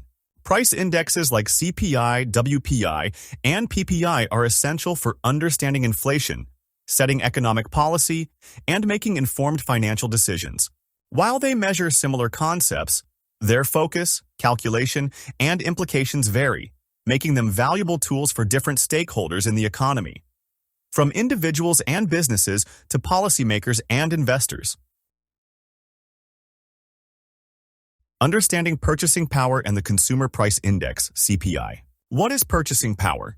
Purchasing power refers to the value of money in terms of the quantity of goods or services it can buy. It's a practical measure of how far your money goes in the real world. If prices rise and your income stays the same, your purchasing power falls, meaning you can afford less than before. Think of it this way. If a loaf of bread costs $2 today and you have $10, you can buy 5 loaves. But if the price rises to $5 per loaf, that same $10 can only buy 2. Your purchasing power has dropped, even though the amount of money you hold hasn't changed. Purchasing power is directly influenced by inflation, a general increase in prices. When inflation rises, purchasing power tends to decline. Conversely, deflation, a general decrease in prices, can increase purchasing power. Purchasing power in finance and investing. In finance, purchasing power also has a specific meaning. It refers to the amount of credit available to an investor based on the value of securities in their account. Essentially, it tells investors how much they can buy or borrow using margin. Key points to remember. Inflation reduces purchasing power over time. Central banks, like the Federal Reserve in the US, use interest rate policies to try to manage inflation and stabilize purchasing power. The Consumer Price Index, CPI, is a key measure of inflation and purchasing power. In today's global economy, currency values and purchasing power are closely linked across countries. How purchasing power affects the economy. Purchasing power impacts individuals, businesses, and entire economies. For example, consumers feel the pinch when their money buys less. This can reduce spending and lower living standards. Investors must plan for inflation, or they risk earning returns that don't keep up with rising prices. Governments monitor purchasing power to craft economic policies that promote stability and growth. An easy way to grasp this concept is to compare salaries or prices over time. A job that paid $25,000 per year decades ago might have offered a comfortable lifestyle then, but today, that same amount would likely fall short due to inflation. What is the Consumer Price Index, CPI? The Consumer Price Index, CPI, is a critical tool used to measure changes in the cost of living over time. It tracks the average change in prices for a basket of everyday consumer goods and services, things like food, transportation, and healthcare. Here's how it works. The U.S. Bureau of Labor Statistics, BLS, calculates CPI by surveying what people are spending money on. Changes in CPI signal inflation, rising prices, or deflation, falling prices. Policymakers use CPI to guide decisions about interest rates, taxes, and social programs like Social Security. Why CPI matters? If the CPI increases by 3% in a year, it means that the average consumer needs 3% more money to buy the same goods and services. In other words, their purchasing power has dropped. Understanding purchasing power parity, PPP. Purchasing power parity, PPP, is a related concept used in global economics. It helps economists compare the cost of living between countries by adjusting for exchange rates. For example, if a burger costs $5 in the US and the same burger costs the equivalent of $2.50 in India, PPP suggests the Indian rupee has more purchasing power relative to its exchange rate. International organizations like the World Bank use PPP to compare economies and estimate how rich or poor countries truly are. What causes changes in purchasing power?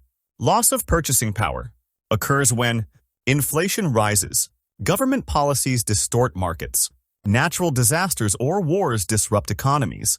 Gain in purchasing power occurs when deflation lowers prices, technological improvements reduce the cost of goods and services. Example, if a laptop that used to cost $1,000 now costs $500 and you still have $1,000, your money can now buy more. Your purchasing power has increased. Historical examples of purchasing power loss. 1. Germany after World War I. Following WWI, Germany faced massive war reparations.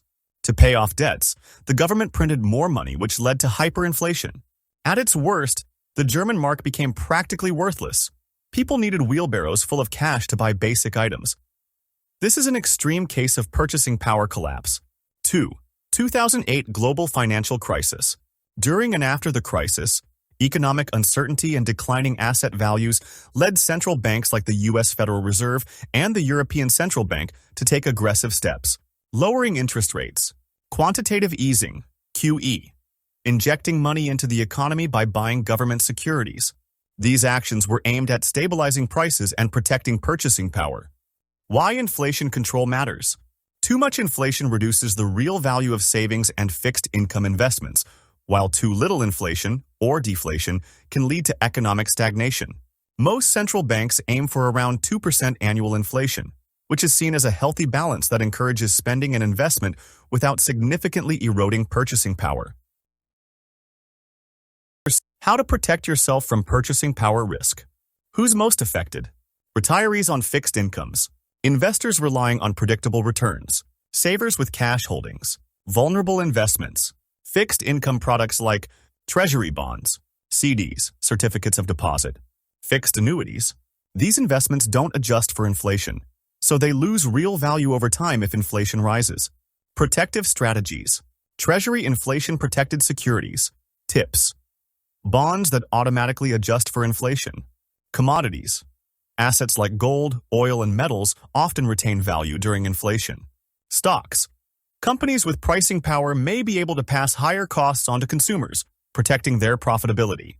In summary, purchasing power is a measure of what your money can actually buy. Inflation is the main threat to purchasing power, gradually making goods and services more expensive. The Consumer Price Index, CPI, is a primary tool to track changes in purchasing power over time. Economic policies, global crises, and market forces all influence purchasing power.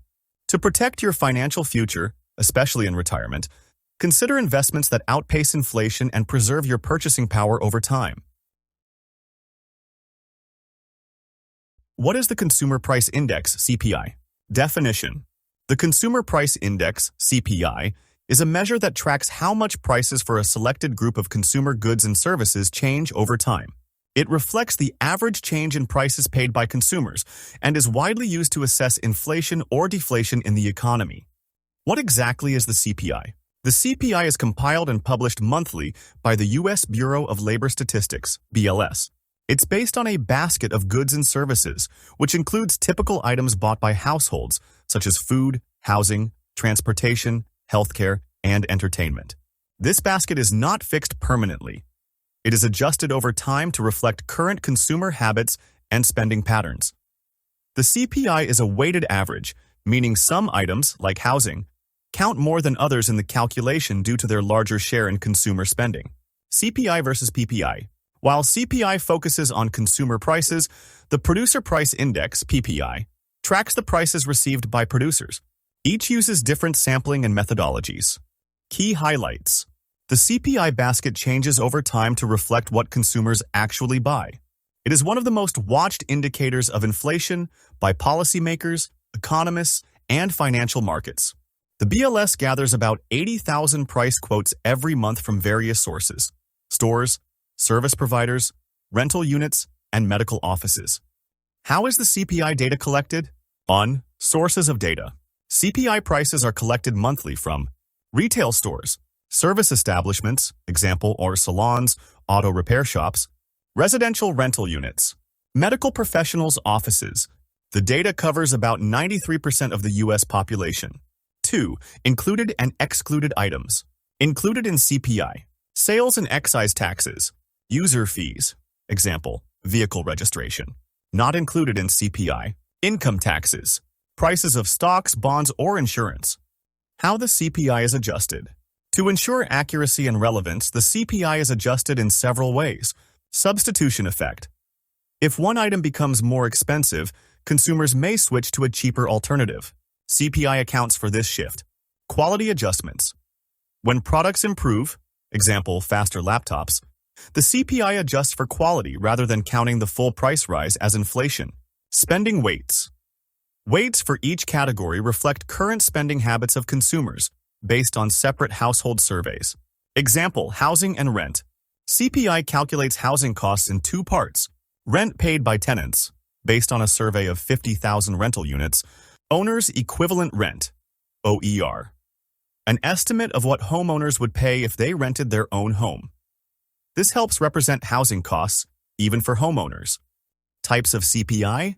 The BLS publishes two main CPI indexes each month. 1. CPI-U, Consumer Price Index for all urban consumers, covers 93% of the U.S. population, excluding rural areas and military bases. The most commonly reported CPI figure in media and markets. 2. CPI-W, Consumer Price Index for urban wage earners and clerical workers, covers 29% of the population. Used to calculate Social Security cost of living adjustments, COLAs. Also affects federal pension payments and tax bracket adjustments. How is CPI calculated? The CPI is worked out by comparing how much a set basket of goods and services cost today with how much the same basket cost in the past. Think of it like this. Imagine you buy the same groceries, clothes, rent, and other essentials every month. If this shopping basket costs more this year than last year, the CPI will go up, showing that prices and inflation have increased. If it costs less, the CPI will go down, showing prices have dropped, deflation. Step 1. Find today's cost of the basket.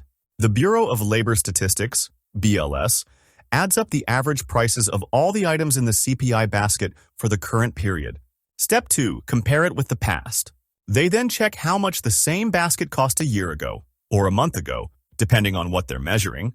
Step 3. Work out the change. The difference between the two tells us how much prices have gone up or down. expressed as a percentage. This percentage is the inflation rate. Example in plain words. If your basket of goods cost $270 last year and now costs $278, it means prices have risen by about 3% over the year. That's the inflation rate. CPI spending categories. The CPI is divided into 8 broad spending categories. Among these, the largest share is given to all items less food and energy, which covers a wide range of goods and services. This category gets the biggest weight because it tends to have more stable prices and makes up the largest portion of most household budgets. Food accounts for about 13.7% of the index, while energy makes up around 6.3%. Together, food, energy, and all other items add up to 100% of the CPI. Within these broad categories are dozens of subcategories. For example, food includes items from fresh tomatoes to salad dressing. Energy includes gasoline and electricity. And the all other items category can include everything from toothpaste and auto repairs to airline tickets and sporting event admissions. How is CPI used? The CPI has many important applications. Monetary policy. The Federal Reserve uses CPI data to guide interest rate decisions. With a target inflation rate of 2%, the Fed may raise rates to slow inflation, lower rates to stimulate growth, social programs and benefits. CPIW is used to calculate cost of living adjustments, COLAs, for Social Security, federal pensions, school lunch subsidies, tax bracket adjustments, housing and rent. Landlords often use CPI to determine annual rent increases. Rising CPI can also lead to higher mortgage rates as the Fed adjusts policy to fight inflation. Financial markets. Markets closely monitor CPI reports. High CPI might lead to rate hikes, which can reduce borrowing and impact corporate earnings and stock prices. Labor and wages. CPI helps justify pay increases for workers and is sometimes built into union contracts as a basis for annual raises. CPI and unemployment. There's often a trade-off between CPI and unemployment. When the Fed tries to lower inflation, it might slow the economy, risking job losses. When the Fed stimulates growth, jobs may return, but inflation can spike as seen post-COVID in 2021-2022. This delicate balancing act is central to U.S. economic policy. Criticisms of the CPI. Despite its usefulness, the CPI has limitations. Urban focus, CPIU doesn't fully represent rural Americans. Generalization. It provides an average, not reflecting different demographic experiences. For example, rising healthcare costs affect elderly more. Rising tuition affects students and families. Lower-income households feel inflation more because they spend more on essentials like food and rent.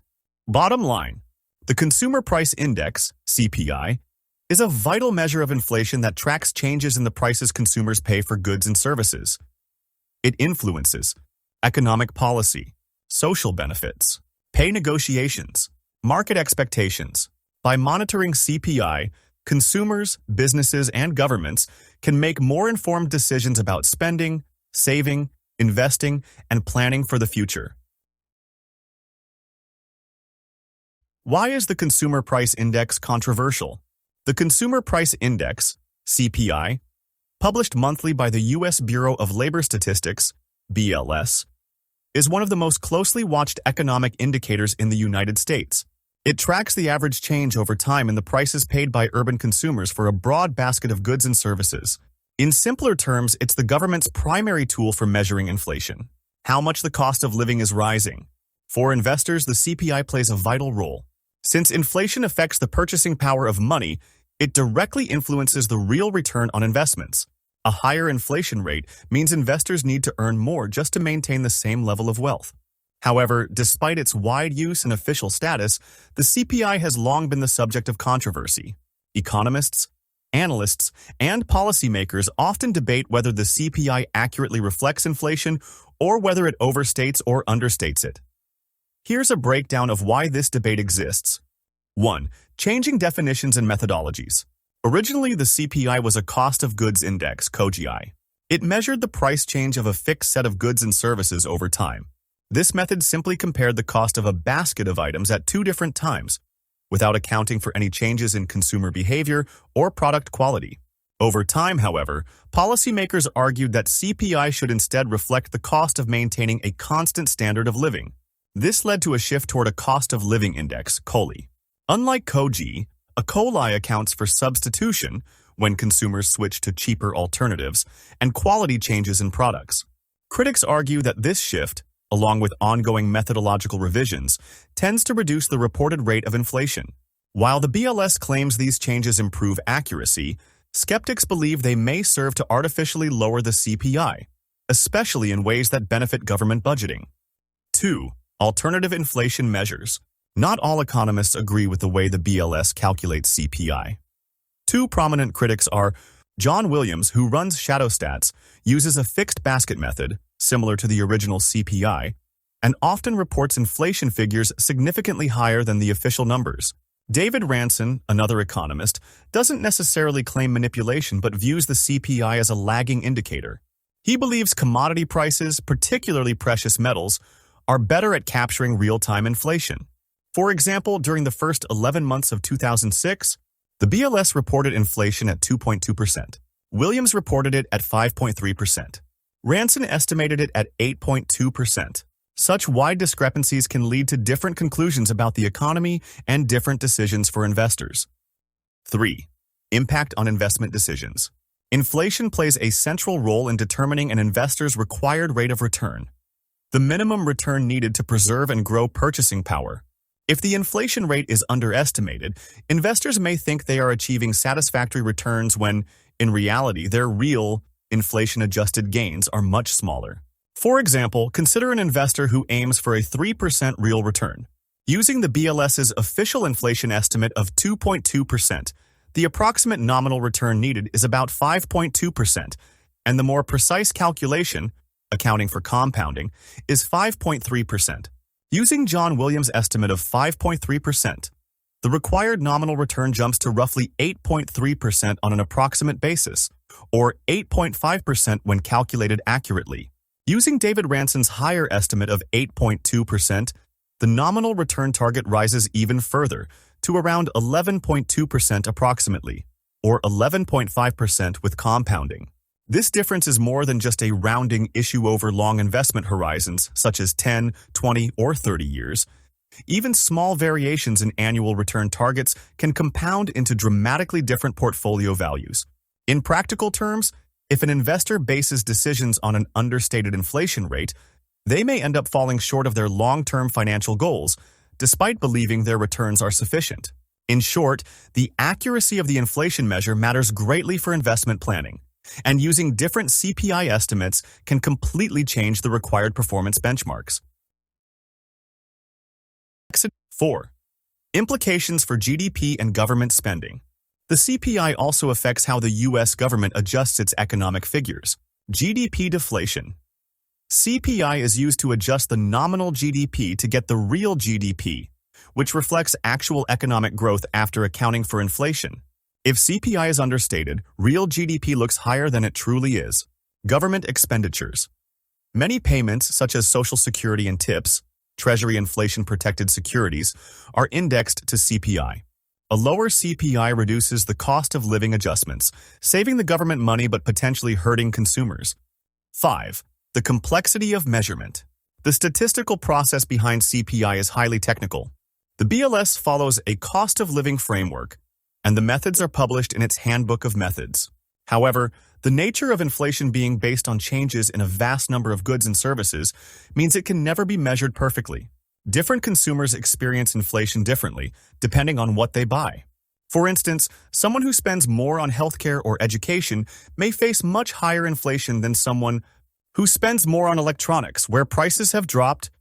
6. Consumer behavior and CPI, a simple example. To see how consumer behavior can influence the Consumer Price Index, imagine a simplified economy where only two products exist: filet mignon, RFM, and T-bone steak, TS. Initially, people buy only FM, priced at $12 per pound, while TS costs $10 per pound. Later, both prices increase by 10%. FM rises to $13.20, and TS to $11. If consumers continue buying only FM, the CPI would reflect a 10% increase. However, if they switch entirely to TS because it's now relatively cheaper, the CPI would show 0% inflation, even though both products' prices went up. If consumers split their purchases evenly between FM and TS, the CPI would show a 5% increase. This example highlights the effect of substitution in CPI calculations.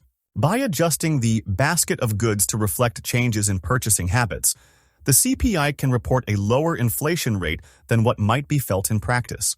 Critics argue that this can understate the real cost increases households face, especially if substitutions involve trading down to lower quality or less preferred goods. 7 other considerations. Shrinkflation. Another hidden form of inflation is shrinkflation, when product sizes shrink but prices stay the same. For example, a bag of chips may go from 12 ounces to 10 ounces but still cost $1. While hard to detect, the BLS does attempt to adjust for this in the CPI by monitoring product size and quality over time. What should investors do? Given the controversies and differing methodologies, investors are left with a choice. Use the official CPI and accept its limitations. Consider alternative inflation measures, like those from Williams or Ranson, for a more conservative outlook. Recognize that personal inflation varies. One person's experience of inflation might differ from the national average depending on their consumption habits. Final conclusion. The Consumer Price Index remains the most commonly cited inflation measure, essential for policymaking, investing, and economic analysis. But it is not without its flaws and criticisms. From debates over methodology to alternative measures, the CPI reflects more than just numbers. It reflects assumptions, adjustments, and consumer behavior. Understanding these nuances is crucial, especially for investors who base long-term financial decisions on inflation forecasts. In the end, while the CPI offers valuable information, it should be interpreted carefully and used in context, not taken at face value in isolation. What is core inflation? An explanatory overview. Definition. Core inflation refers to the rate at which prices increase in an economy, but with one key adjustment, it excludes food and energy prices, which tend to be highly volatile. This gives a clearer picture of the underlying inflation trend. Understanding core inflation. Inflation is the general rise in prices across an economy, reducing the purchasing power of money over time. However, not all prices rise at the same pace. Food and energy prices, such as groceries or fuel can, change sharply from month to month due to factors like weather events, geopolitical tensions, or global market speculation. These sudden shifts can distort our understanding of long-term inflation trends. That's where core inflation comes in. By excluding food and energy, core inflation helps us see a more stable and consistent view of how prices are rising across other parts of the economy, such as healthcare, housing, and clothing. Key takeaways. Core inflation filters out the noise created by the frequent swings in food and energy prices. It focuses on items with more stable price movements, providing a clearer view of the economy's long-term inflation trend. Policymakers, especially the U.S. Federal Reserve, often use core inflation to guide decisions on interest rates and monetary policy, typically relying on a measure called the PCE index. Why exclude food and energy? The prices of food and energy are influenced by unpredictable external events. Oil and gas prices can jump due to geopolitical unrest or changes in global demand. Food prices can rise or fall because of weather, crop diseases, or global market speculation. For example, a drought in a major farming region might drive up the price of crops like wheat or corn. Meanwhile, rising tensions in oil-producing countries might cause a surge in gas prices. Since these price movements don't necessarily reflect broader economic trends, they are excluded from the core inflation calculation to avoid misleading signals. How is core inflation measured? There are 2 primary tools used to calculate inflation. Consumer Price Index, CPI, tracks the change in prices paid by urban consumers for a standard basket of goods and services. Personal Consumption Expenditures, PCE. Price Index measures the prices of goods and services consumed by households with data drawn from business surveys and GDP data. While both methods are useful, the Federal Reserve prefers the PCE index for measuring core inflation. Why? Because it is more comprehensive as it covers a broader range of expenditures, less affected by short-term price spikes, thanks to its method of data collection and weighting. Role of the BEA and GDP in measuring core inflation. The Bureau of Economic Analysis, BEA, part of the U.S. Department of Commerce, plays a crucial role in calculating inflation through GDP data. Here's how it works. GDP, gross domestic product, measures the total value of goods and services produced in the country. The BEA combines GDP figures with retail survey data and consumer price data, like the CPI, to ensure a more accurate reflection of price trends. This layered approach helps smooth out data irregularities and produces a more reliable picture of inflation over time. Core inflation and consumer spending power. Understanding core inflation is important because it shows the balance between prices and income. Here's why that matters. If prices rise faster than incomes, people can buy fewer goods and services. This reduces purchasing power. If incomes rise faster than prices, people can afford more, increasing their spending ability. Core inflation gives policymakers a better sense of whether people's real incomes, what their money can buy, are rising or falling. Additionally, when assets like homes or investment portfolios gain value, people may feel wealthier and spend more. This is known as asset inflation. What is purchasing power? Purchasing power refers to how much you can buy with a unit of currency. For example, if $1 buys less milk this year than last year, your purchasing power has dropped. Inflation erodes purchasing power by increasing prices. What is gross domestic product? GDP. GDP is the total monetary value of all finished goods and services produced within a country over a set time, usually quarterly or annually. It serves as a scorecard of economic health. In the U.S., GDP is reported quarterly and annually by the government. Importantly, the numbers are often shown in real terms, meaning they are adjusted for inflation, providing a clearer picture of actual economic growth. A snapshot. Core inflation in March 2025. As of March 2025, the core inflation rate measured via the CPI excluding food and energy for U.S. cities stood at 2.4% compared to March 2024. This percentage reflects a moderate rise in prices, excluding volatile categories, giving insight into underlying inflation trends. Bottom line, while inflation is a critical indicator of economic health, it can be misleading if short-term price swings dominate the picture. That's why core inflation is so valuable. It provides a clearer, steadier view of long-term price trends by excluding unpredictable food and energy costs. For policymakers, economists, and investors, tracking core inflation helps in making informed decisions about interest rates, wage negotiations, and future economic planning. In short, core inflation helps us understand whether the economy is quietly heating up, cooling down, or staying on a steady course without being distracted by temporary price shocks. Headline inflation. What it is and how it is. Related to the Consumer Price Index. Definition. Headline inflation is the overall, or raw, inflation rate in an economy. It measures how prices for goods and services are changing over time, and it is calculated using the Consumer Price Index, CPI. What is headline inflation? Headline inflation refers to the total change in prices across a wide range of goods and services within an economy. It gives us a snapshot of how much prices are rising or falling in general.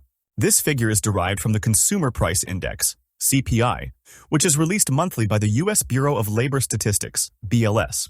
The CPI tracks the cost of purchasing a basket of commonly used goods and services, such as food, clothing, housing, and transportation, by comparing current prices to those in a base year. Because it includes all components of the CPI, including food and energy, which tend to have highly volatile prices, headline inflation provides a broad view of how consumer prices are changing in real time. Understanding the CPI. The Consumer Price Index is one of the most widely used tools for measuring inflation. It works by selecting a group of items that average consumers typically buy and tracking how the prices of these items change over time. When the overall cost of this basket increases, it means inflation is rising. Headline inflation is essentially the rate of change of the CPI.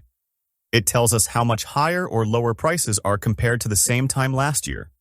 Key takeaways. Headline inflation reflects the total rate of inflation based on the Consumer Price Index, CPI.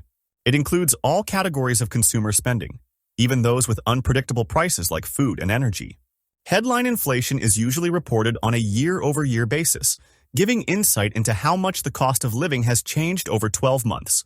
It differs from core inflation, which excludes the most volatile items from the CPI to provide a more stable measure of long-term trends.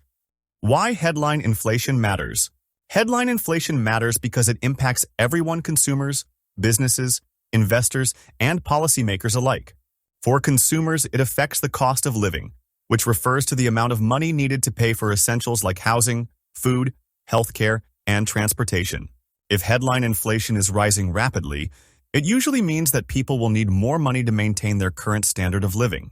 For investors and central banks, headline inflation helps guide monetary policy. However, because food and energy prices can fluctuate due to factors like weather or geopolitical events, economists often look at core inflation for a clearer picture of underlying trends. The difference between headline and core inflation. While headline inflation includes everything in the CPI, core inflation strips out food and energy prices. Why? Because those categories tend to experience sudden price changes that aren't always related to the health of the economy. For example, a bad harvest could make food prices spike. Political unrest in oil-producing countries could raise energy prices. These events can temporarily distort the headline inflation rate. Core inflation avoids these distortions and is often used to assess long-term inflation trends and guide central bank decisions. Who measures inflation? The Bureau of Labor Statistics, BLS, is the U.S. government agency responsible for measuring and reporting inflation. Each month, the BLS releases updated figures for CPI, Consumer Price Index, a measure of retail prices paid by consumers; PPI, Producer Price Index, a measure of wholesale prices received by producers. These reports are key to understanding the economic environment, influencing decisions made by businesses, consumers, and government officials. Why rising inflation can be a problem. While some inflation is normal in a growing economy, rising inflation can cause several challenges. Reduced purchasing power. Your money doesn't go as far as it used to. Higher interest rates. Central banks may raise rates to combat inflation, increasing the cost of borrowing. Slower economic growth. High inflation can discourage spending and investment. That's why understanding and monitoring inflation, especially headline inflation, is so important. The bottom line: headline inflation is a key economic indicator that reflects changes in the overall price level of goods and services in the economy. It is based on the Consumer Price Index, CPI, and includes all categories, even those with volatile prices like food and energy. Although it gives a clear and immediate picture of how prices are changing, it's often viewed alongside core inflation, which smooths out short-term fluctuations. Together, these measures help economists, central banks, and the public understand where the economy is heading and what it might mean for their wallets. The formula for measuring inflation. Inflation tells us how much the general price level of goods and services has increased over time. This change is usually measured using price indexes such as the Consumer Price Index, CPI. While there are online calculators that can instantly compute inflation, understanding the formula behind it helps you verify results and grasp the real impact of price changes. The general formula. To measure inflation between 2 points in time, months or years, we use percent inflation rate is equal to final CPI value by initial CPI value multiply 100, where final CPI value is equal to CPI at the later date. Initial CPI value is equal to CPI at the earlier date. Understanding the formulae. CPI is like a price tag index. It tells you how prices today compare to a base period. Base period is equal to 100. Dividing the final CPI by the initial CPI shows how many times prices have increased. Multiplying by 100 turns this into a percentage. What is the GDP price deflator? Definition. The GDP price deflator is a broad measure of inflation that reflects how much prices of all goods and services produced domestically, including exports, but excluding imports, have changed over time. It essentially tells us how much of the increase in GDP is due to higher prices, not more production. Understanding the concept. When we measure GDP, there are two ways to express it. Nominal GDP, the value of goods and services at current prices, includes inflation effects. Real GDP, the value of goods and services at constant prices, inflation adjusted. The GDP price deflator compares these two values to figure out the overall change in price levels. Formula explained in words. The formula is GDP price deflator is equal to nominal GDP by real GDP multiply 100. Nominal GDP, what the economy produced, valued at current market prices. Real GDP, the same output but valued using prices from a base year, removing inflation. The multiplication by 100 converts the result into an index number where the base year is equal to 100. How to interpret it? If deflator is equal to 100, prices are the same as in the base year. If deflator is equal to 110, average prices are 10% higher than in the base year. If deflator is equal to 95, prices are 5% lower, deflation, compared to the base year. Why it's important? Unlike the Consumer Price Index, CPI, the GDP deflator covers all goods and services produced domestically, not just a fixed basket. It automatically reflects changes in consumption patterns, production, and the introduction of new goods by services. It's used by economists and policymakers to separate real economic growth from inflation-driven growth. Inflation accounting, definition, methods, pros and cons. What is inflation accounting?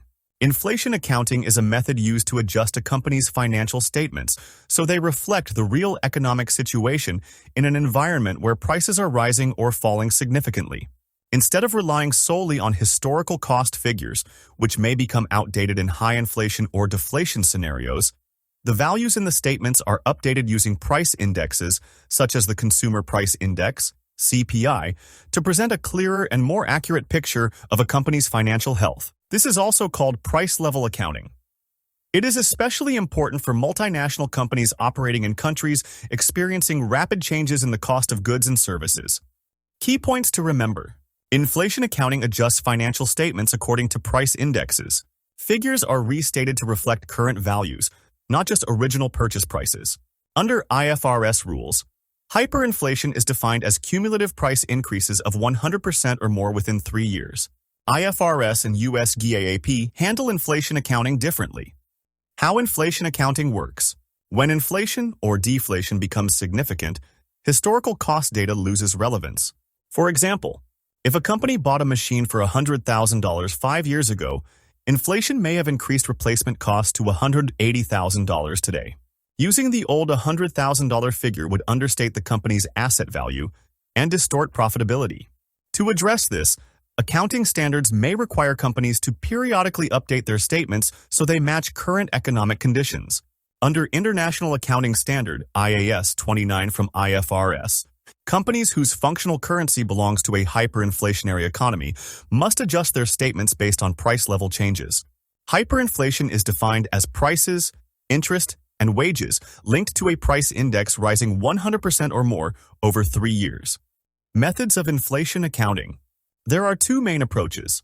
1. Current purchasing power, CPP, separates monetary items, fixed in value, like cash or receivables, and non-monetary items, whose value changes with inflation, like inventory or property. Monetary items, adjusted for net gain or loss from inflation. Non-monetary items, updated using an inflation conversion factor. Conversion factor is equal to CPI at end of period.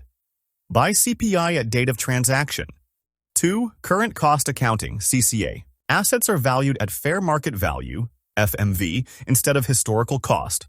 Both monetary and non-monetary items are updated to reflect current prices. This approach shows what it would cost today to replace an asset, rather than what was originally paid. Special considerations IFRS versus US GAAP. IFRS allows businesses in hyperinflationary economies, e.g. Argentina since 2018, to keep using the local currency but adjust statements for inflation. US GAAP requires companies in such economies to switch their functional currency to the US dollar, which can lead to foreign exchange losses. Example, insurance company Assurant Inc. reported that under GAAP, its Argentina subsidiaries had to switch from pesos to US dollars, resulting in remeasurement losses. Advantages of inflation accounting. Matches current revenues with current costs, giving a realistic view of profitability. Reflects true asset values, aiding better investment and operational decisions. Reduces distortion in financial ratios caused by outdated prices. Disadvantages of inflation accounting. Can confuse investors if they are unfamiliar with adjusted figures. Risk of management bias, where companies might highlight numbers in a favorable way. Frequent restatements may make financial statements less consistent over time. Quick reference, CPP and CCA. CPP current purchasing power, CCA current cost accounting, IFRS definition of hyperinflation. A country is considered hyperinflationary if prices, interest, and wages linked to a price index rise by 100% or more over 3 years. Inflation-adjusted return. Definition, formula, and example. What is the inflation-adjusted return? The inflation-adjusted return measures how much you actually earn from an investment after removing the effects of inflation. It answers this question. Once the rising cost of living is factored in, what is my real profit? This metric is also called the real rate of return. If inflation is high, it can make a good nominal return look less attractive, or even turn a small gain into a loss in terms of purchasing power. Why it matters. Shows true performance. Strips out inflation so you can see the real growth of your money. Improves comparability. Helps compare investments in countries with different inflation rates. Reveals erosion of returns. Inflation shrinks gains and increases losses. Example. Nominal return, plus 2%. Inflation, plus 2.5%. Real return, 0.5%. Your purchasing power actually decreased.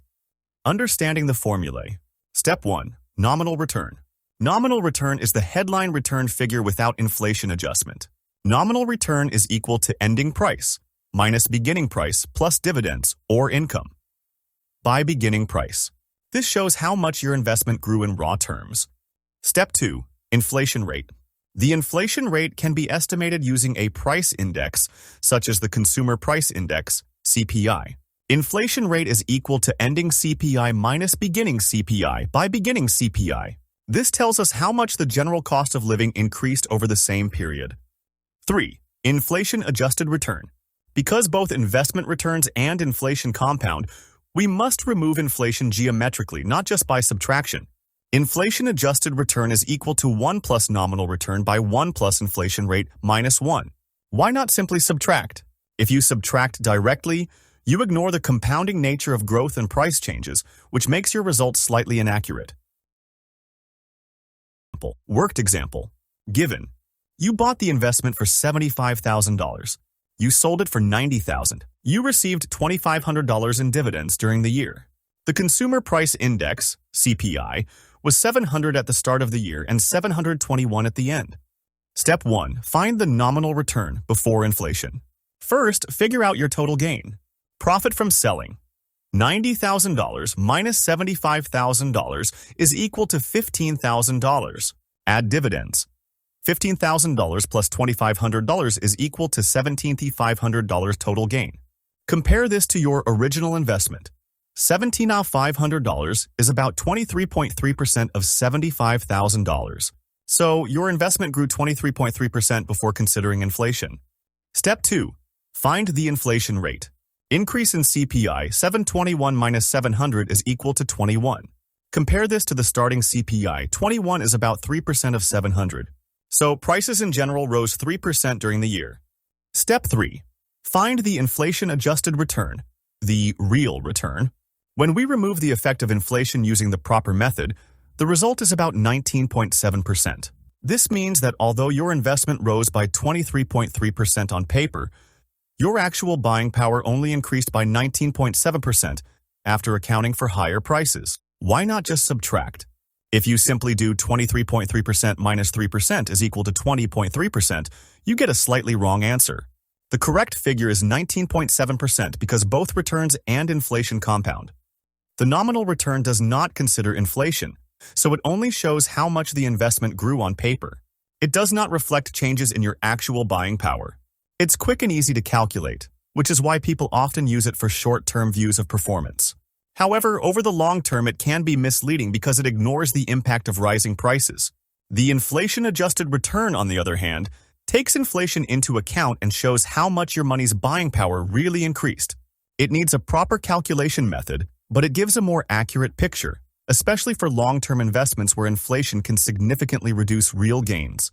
In short, nominal return is simpler, but inflation-adjusted return is more realistic. Why inflation adjustment is important. Without adjusting, returns can look better than they really are. Over time, inflation can eat away a large portion of your profits. especially important for long-term investments or comparing across countries with different inflation rates. Example: if a $60 investment grew by 70% over 10 years, but inflation averaged 4% per year, the real gain would be far less than 70%. Bottom line, inflation-adjusted return reveals the true growth of your money. Always use the geometric formula to avoid overestimating returns. In the long run, this measure gives a far more realistic view of investment performance, especially when comparing across countries or over long periods. Inflation targeting. Explained. Definition. Inflation targeting is a monetary policy strategy where the central bank publicly sets a desired rate of inflation, usually between 2% and 3%, and then uses its policy tools, like interest rate changes, open market operations, and lending facilities, to keep actual inflation close to that target. The goal is price stability, which in turn supports sustainable economic growth. Core idea. Inflation targeting works on a cause and effect approach. If actual inflation is higher than target, central bank raises interest rates, borrowing becomes costlier, spending and investment slow down, inflation decreases. If actual inflation is lower than target, central bank lowers interest rates, borrowing becomes cheaper, spending and investment increase, inflation rises. How inflation targeting works in practice. Measure actual inflation via CPI or PCE index. Compare it to the target. Use monetary policy tools to adjust demand in the economy. Raise interest rates, slows spending, lowers inflation. Lower interest rates, stimulates spending, raises inflation. Communicate policy and targets clearly to influence public and market expectations. Pros: transparency and accountability. Publicly announcing the target helps people and markets anticipate central bank actions. Reduces uncertainty.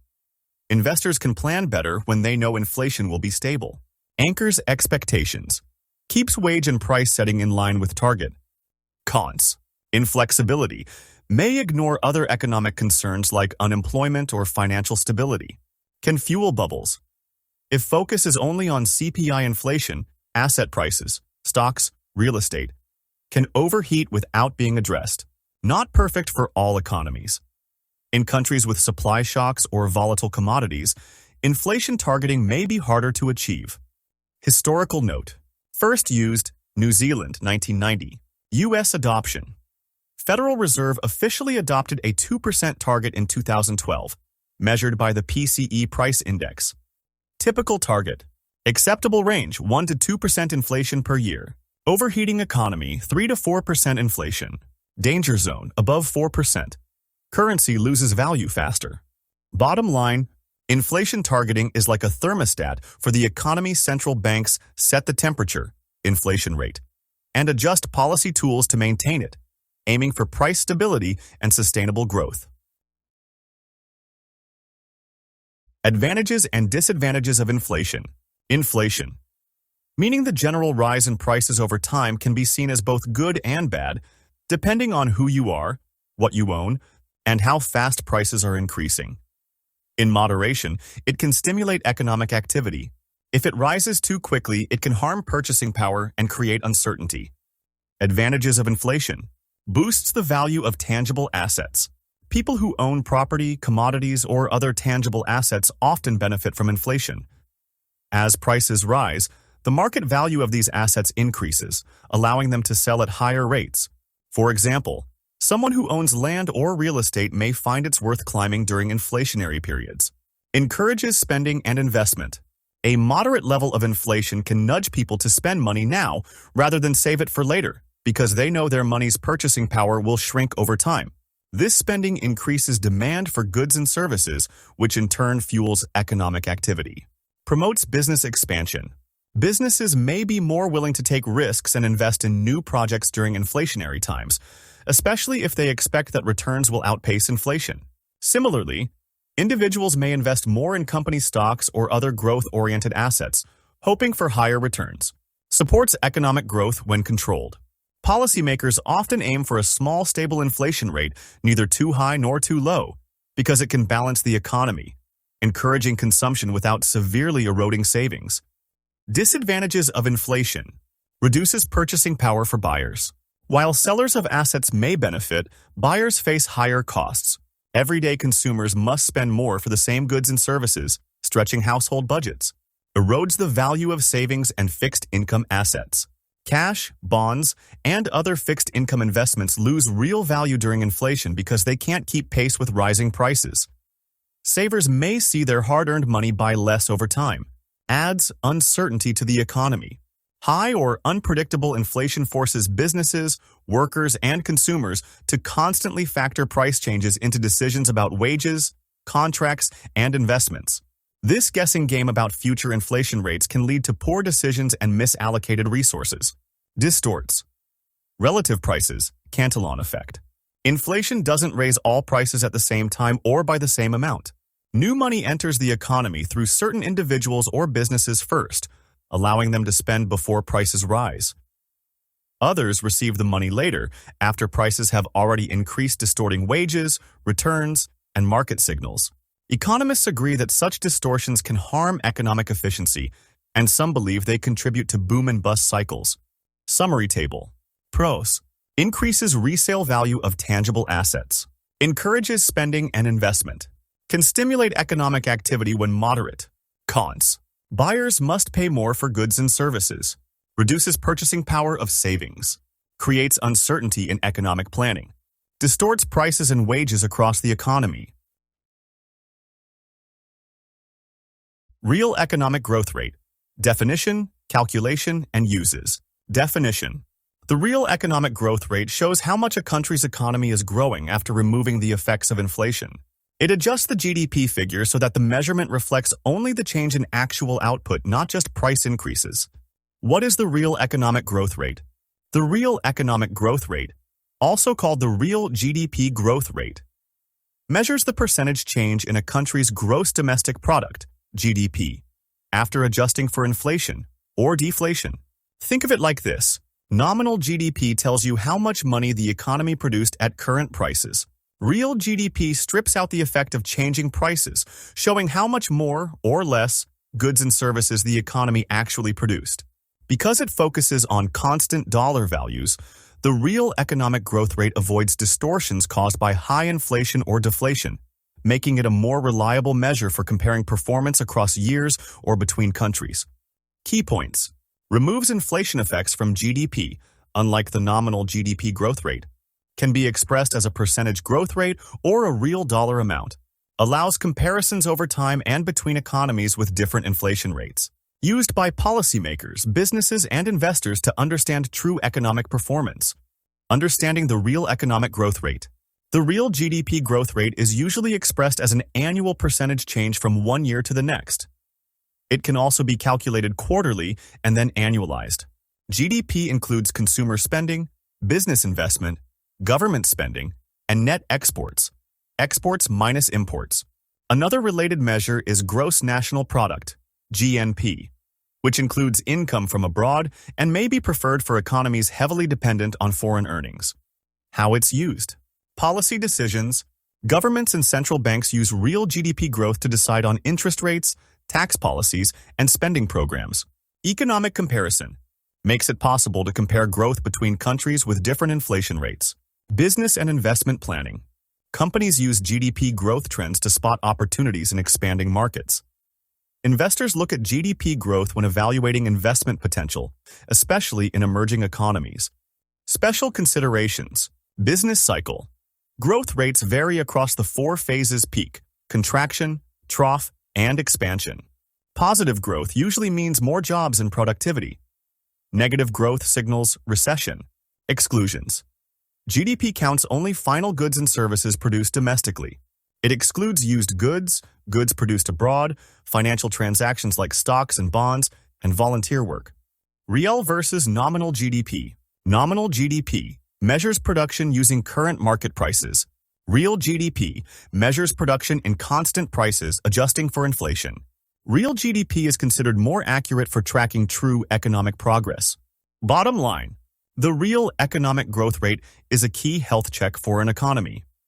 By removing the effect of inflation, it shows whether a country is truly producing more goods and services, not just charging higher prices.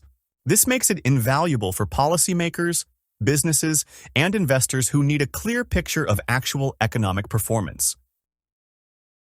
Real economic growth rate, real gross domestic product, real GDP. Definition, formula, and comparison with nominal GDP. What is real GDP? Real GDP is a measure of the total economic output of a country after removing the effects of inflation or deflation. It answers the question, if prices stayed the same as they were in a chosen base year, how much would the economy have actually produced? That's why economists call it constant price GDP or inflation-adjusted GDP. Because the prices used are frozen at base year levels, so that only the actual quantity of goods and services changes. Why do we adjust for inflation? If we only looked at GDP in current market prices, known as nominal GDP, it would be hard to tell if the economy is producing more goods and services or if prices are just higher. By adjusting for inflation, real GDP shows true growth in production, not just price growth. How real GDP is calculated. The basic idea is real GDP is equal to nominal GDP by GDP deflator, where nominal GDP is equal to the value of goods and services at current year prices. GDP deflator is equal to an index that measures how much prices have changed compared to a base year. Explaining the formula. Start with nominal GDP. This tells you the market value of all goods and services at current prices. Check how much prices have changed since the base year. The GDP deflator does this. Remove the effect of price changes by dividing nominal GDP by the deflator. If prices are 1% higher than in the base year, the deflator would be 1,001. Dividing by 1.01 means you're shrinking nominal GDP back to what it would have been if prices stayed the same. Real GDP versus nominal GDP. Main differences. Real GDP is measured using base year prices, meaning it keeps prices constant and adjusts for inflation. This makes it a truer reflection of actual economic output, as it focuses only on changes in the quantity of goods and services produced. Because it removes the effects of rising prices, real GDP is usually lower during inflationary periods. Economists often call it constant dollar GDP or inflation-adjusted GDP. Nominal GDP, on the other hand, is measured using current year prices without adjusting for inflation. This means it reflects both changes in production and changes in prices. During periods of inflation, nominal GDP will generally be higher than real GDP because it includes the effect of rising prices. While nominal GDP can be simpler to calculate and compare in the short term, it may overstate economic growth when prices are increasing. It is also known as current dollar GDP. Why economists prefer real GDP? Real GDP reveals actual production growth by removing the price effect. Without it, a rise in nominal GDP could just be due to higher prices, not more goods or services. Central banks and policymakers use real GDP to track long-term growth and make interest rate decisions. Quick insight. If nominal GDP greater than real GDP, inflation. If real GDP greater than nominal GDP, deflation. Bottom line. Nominal GDP shows the economy's value at today's prices, useful for short-term comparisons. Real GDP strips out inflation and shows true production growth, essential for long-term analysis. Economists use the GDP deflator for this adjustment because it covers the entire economy, unlike CPI, which focuses only on a fixed basket of consumer goods. Real income, inflation, and the real wages formula. Definition. Real income is the amount of money a person, or household, earns after adjusting for inflation. It reflects true purchasing power, that is, how many goods and services your income can actually buy, rather than just the number printed on your paycheck. What is real income? Nominal income, your salary or wage in raw numbers, does not show the whole picture. For example, if your salary is $60,000 this year and inflation is 5%, the same $60,000 will buy fewer things than before. That's why economists adjust income by the inflation rate to calculate real income, or real wages. In simple terms, real income tells you how far your money actually goes after prices rise or fall. Key points. Real income, real wages, is equal to income adjusted for inflation. Nominal income is equal to income without adjustment. When inflation rises, real income, purchasing power, falls. When prices fall, deflation, real income rises. Most calculations use Consumer Price Index, CPI, or similar measures of inflation. Understanding real income. Think of it this way. Inflation works like a silent tax on your money. If goods cost 3% more this year, your income must stretch further to buy the same basket of items. Real income shows how much of that basket you can actually afford. Example analogy. Imagine your income as a cake. Inflation is like someone taking a slice each year. Real income is the cake left over for you to eat. Inflation measures used. Real income depends on which price index is used. Consumer Price Index, CPI. Basket of goods, services, food, transport, health, etc. Personal Consumption Expenditures, PCE. Used by the Federal Reserve, broader than CPI. GDP Price Index. Covers all goods, services produced domestically. Different indexes give slightly different inflation rates, but the effect on real income is similar. Investing and protecting real income. Because inflation eats away at income, people and businesses try to protect purchasing power by investing. Risk-free investments like savings accounts, CDs, treasury bonds, and especially treasury inflation-protected securities, TIPS, aim to keep pace with inflation.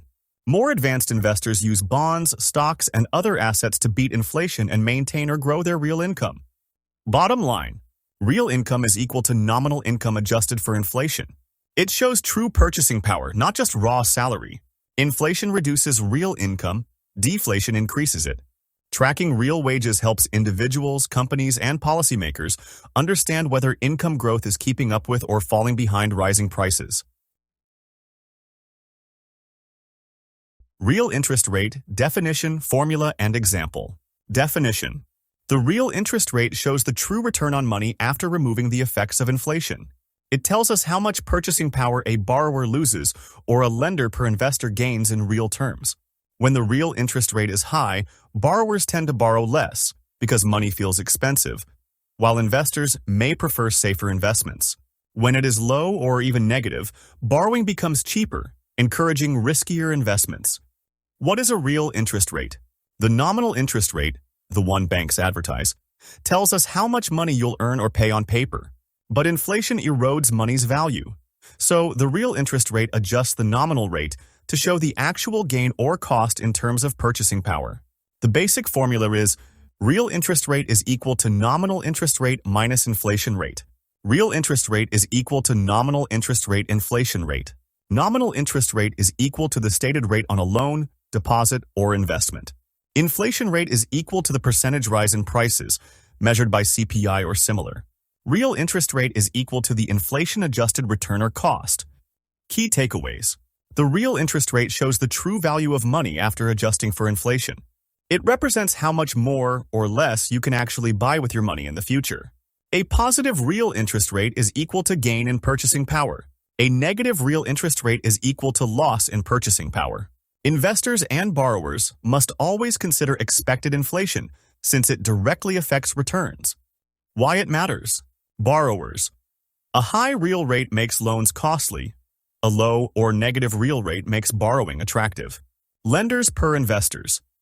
It reveals the actual return, not just the nominal figure. Economy.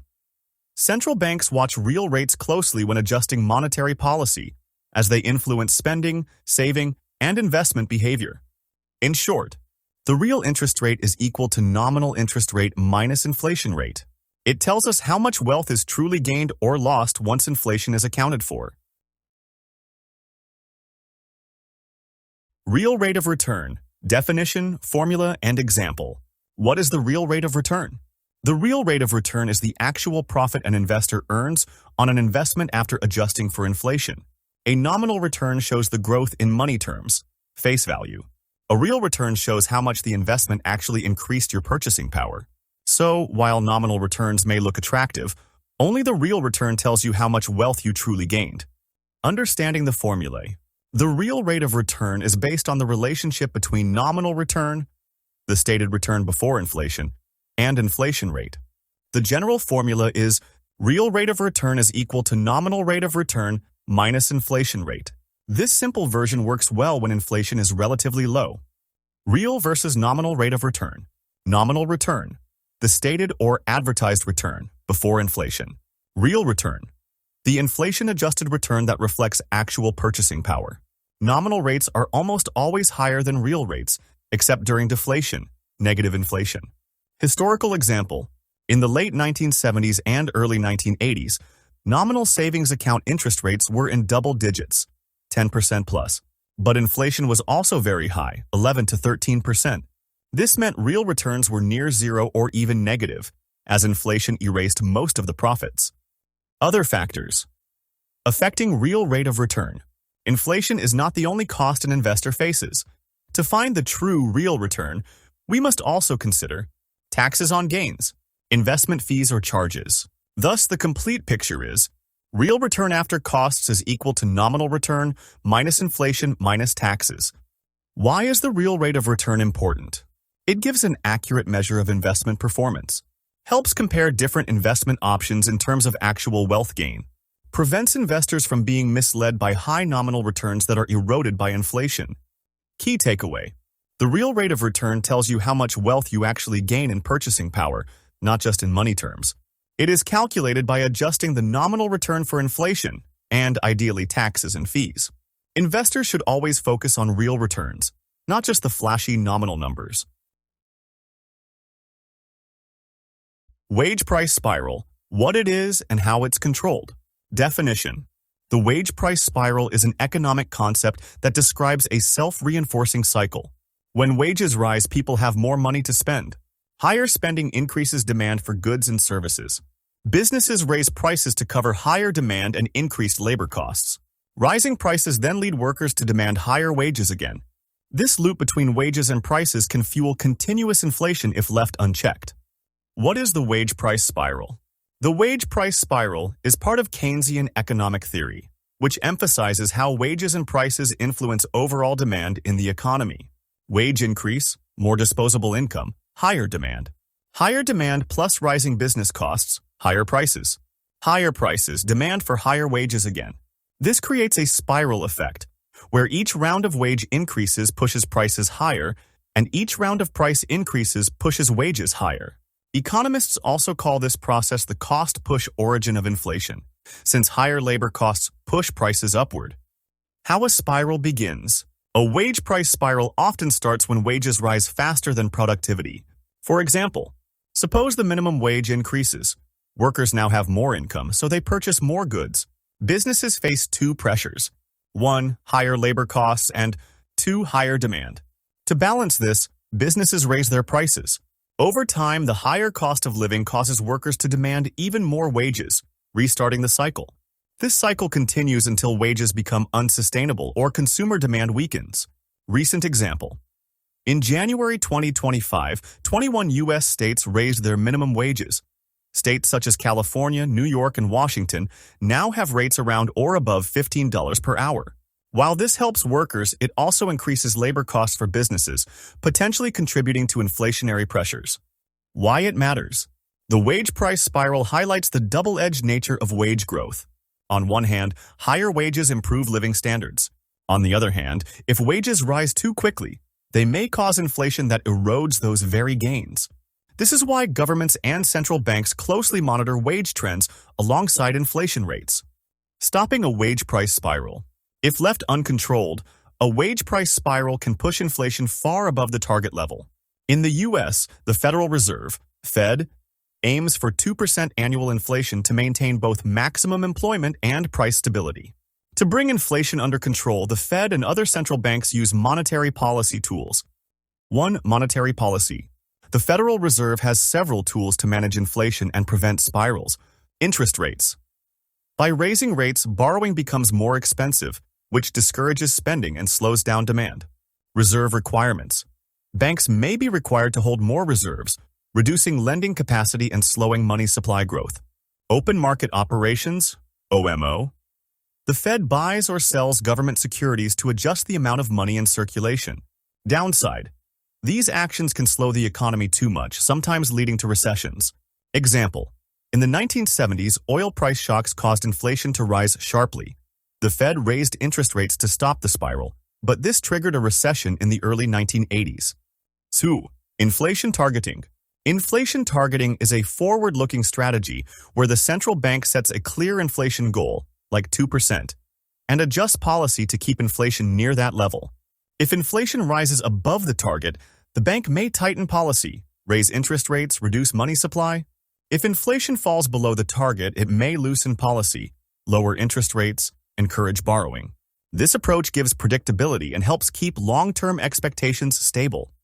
What is monetary policy? Monetary policy is the way a central bank controls the supply of money and credit in an economy. Easing policy, buying securities, lowering rates, increases money supply, boosts growth. Tightening policy, selling securities, raising rates, reduces money supply, slows inflation. It acts as the main weapon against wage price spirals. Treasury versus Federal Reserve.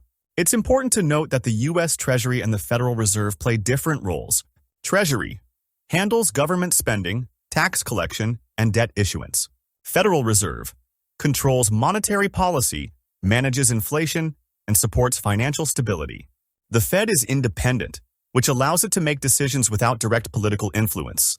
The bottom line, the wage price spiral is a cycle where rising wages push prices higher, and higher prices push wages higher.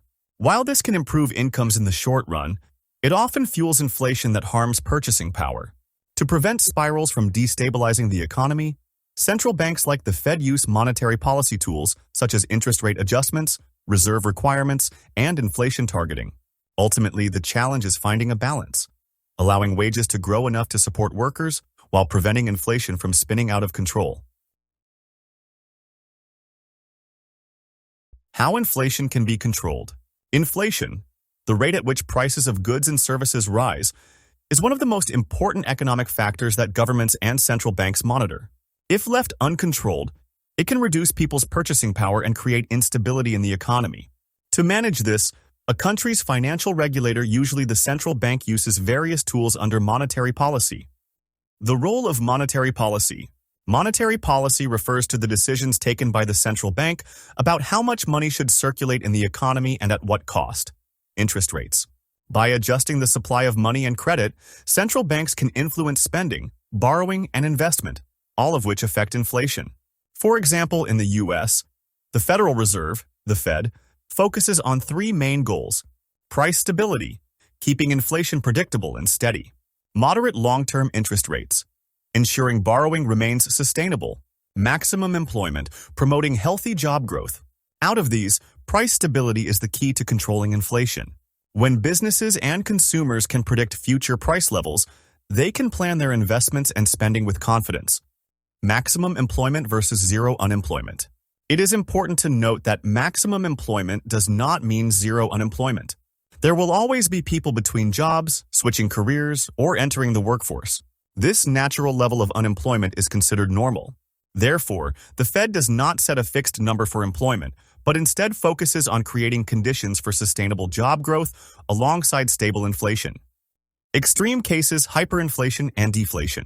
Sometimes inflation gets out of control, leading to hyperinflation, where prices rise at 50% or more per month. On the other hand, too little inflation or deflation can also be harmful, as it reduces spending and slows down economic growth. To deal with such extreme conditions, central banks may adopt unconventional measures. A good example is what happened during the 2008 financial crisis. The U.S. Federal Reserve lowered interest rates close to zero and launched a program called quantitative easing, QE, where it bought government bonds to inject money into the economy. Critics feared this would cause runaway inflation, but instead, inflation remained low. The reason was that the recession itself created a deflationary environment, and QE balanced those pressures rather than causing hyperinflation. The 2% inflation target. In normal times, U.S. policymakers aim for an inflation rate of about 2% per year. This rate is considered healthy because it encourages spending and investment without eroding purchasing power too quickly. Similarly, the European Central Bank, ECB, has also used quantitative easing and even allowed negative interest rates to fight the risk of deflation in the Eurozone. Different countries, different targets. Not all countries target the same inflation rate. The tolerance depends on their stage of development and growth potential. India aims for around 4% inflation, allowing it to range between 2% and 6%. Brazil targets 3.25%, with acceptable limits between 1.75% and 4.75%. Advanced economies like the US and Eurozone usually aim for around 2%. The idea is that faster-growing economies can absorb slightly higher inflation, while slower-growing economies need stricter control. Key takeaway: inflation is controlled mainly through monetary policy adjusting interest rates, money supply, and in special cases using unconventional tools like quantitative easing. A small, steady level of inflation is actually good for the economy, as it promotes spending, investment, and job growth. However, both extremes, hyperinflation and deflation, are dangerous, so central banks carefully balance their policies to keep inflation within a safe range. Conclusion: understanding inflation in the bigger picture. Inflation is more than just the rise in prices we see at the market or on our bills. It is a reflection of how an economy breathes, grows, and sometimes struggles. At times, moderate inflation signals a healthy and expanding economy. At other times, runaway inflation or deflation can point to deeper imbalances that need correction. By now, we have explored the meaning of inflation, its causes, its measurement, and its impact on daily life. We have seen how it influences wages, purchasing power, interest rates, and government policies. We have also looked at how it can spiral out of control if not managed, and the ways central banks step in to keep it within a safe range. In essence, inflation is a constant companion of any economy. It cannot be eliminated, but it can be guided. When it stays moderate, it supports growth and encourages investment. When it climbs too high or drops too low, it becomes a warning sign demanding careful policy action. For individuals, understanding inflation is not just an academic exercise, it is a practical tool. It helps us see why saving, investing, and planning for the future require more than just looking at numbers in nominal terms. Real value, adjusted for inflation, is what truly matters. So, inflation is both a challenge and a guidepost.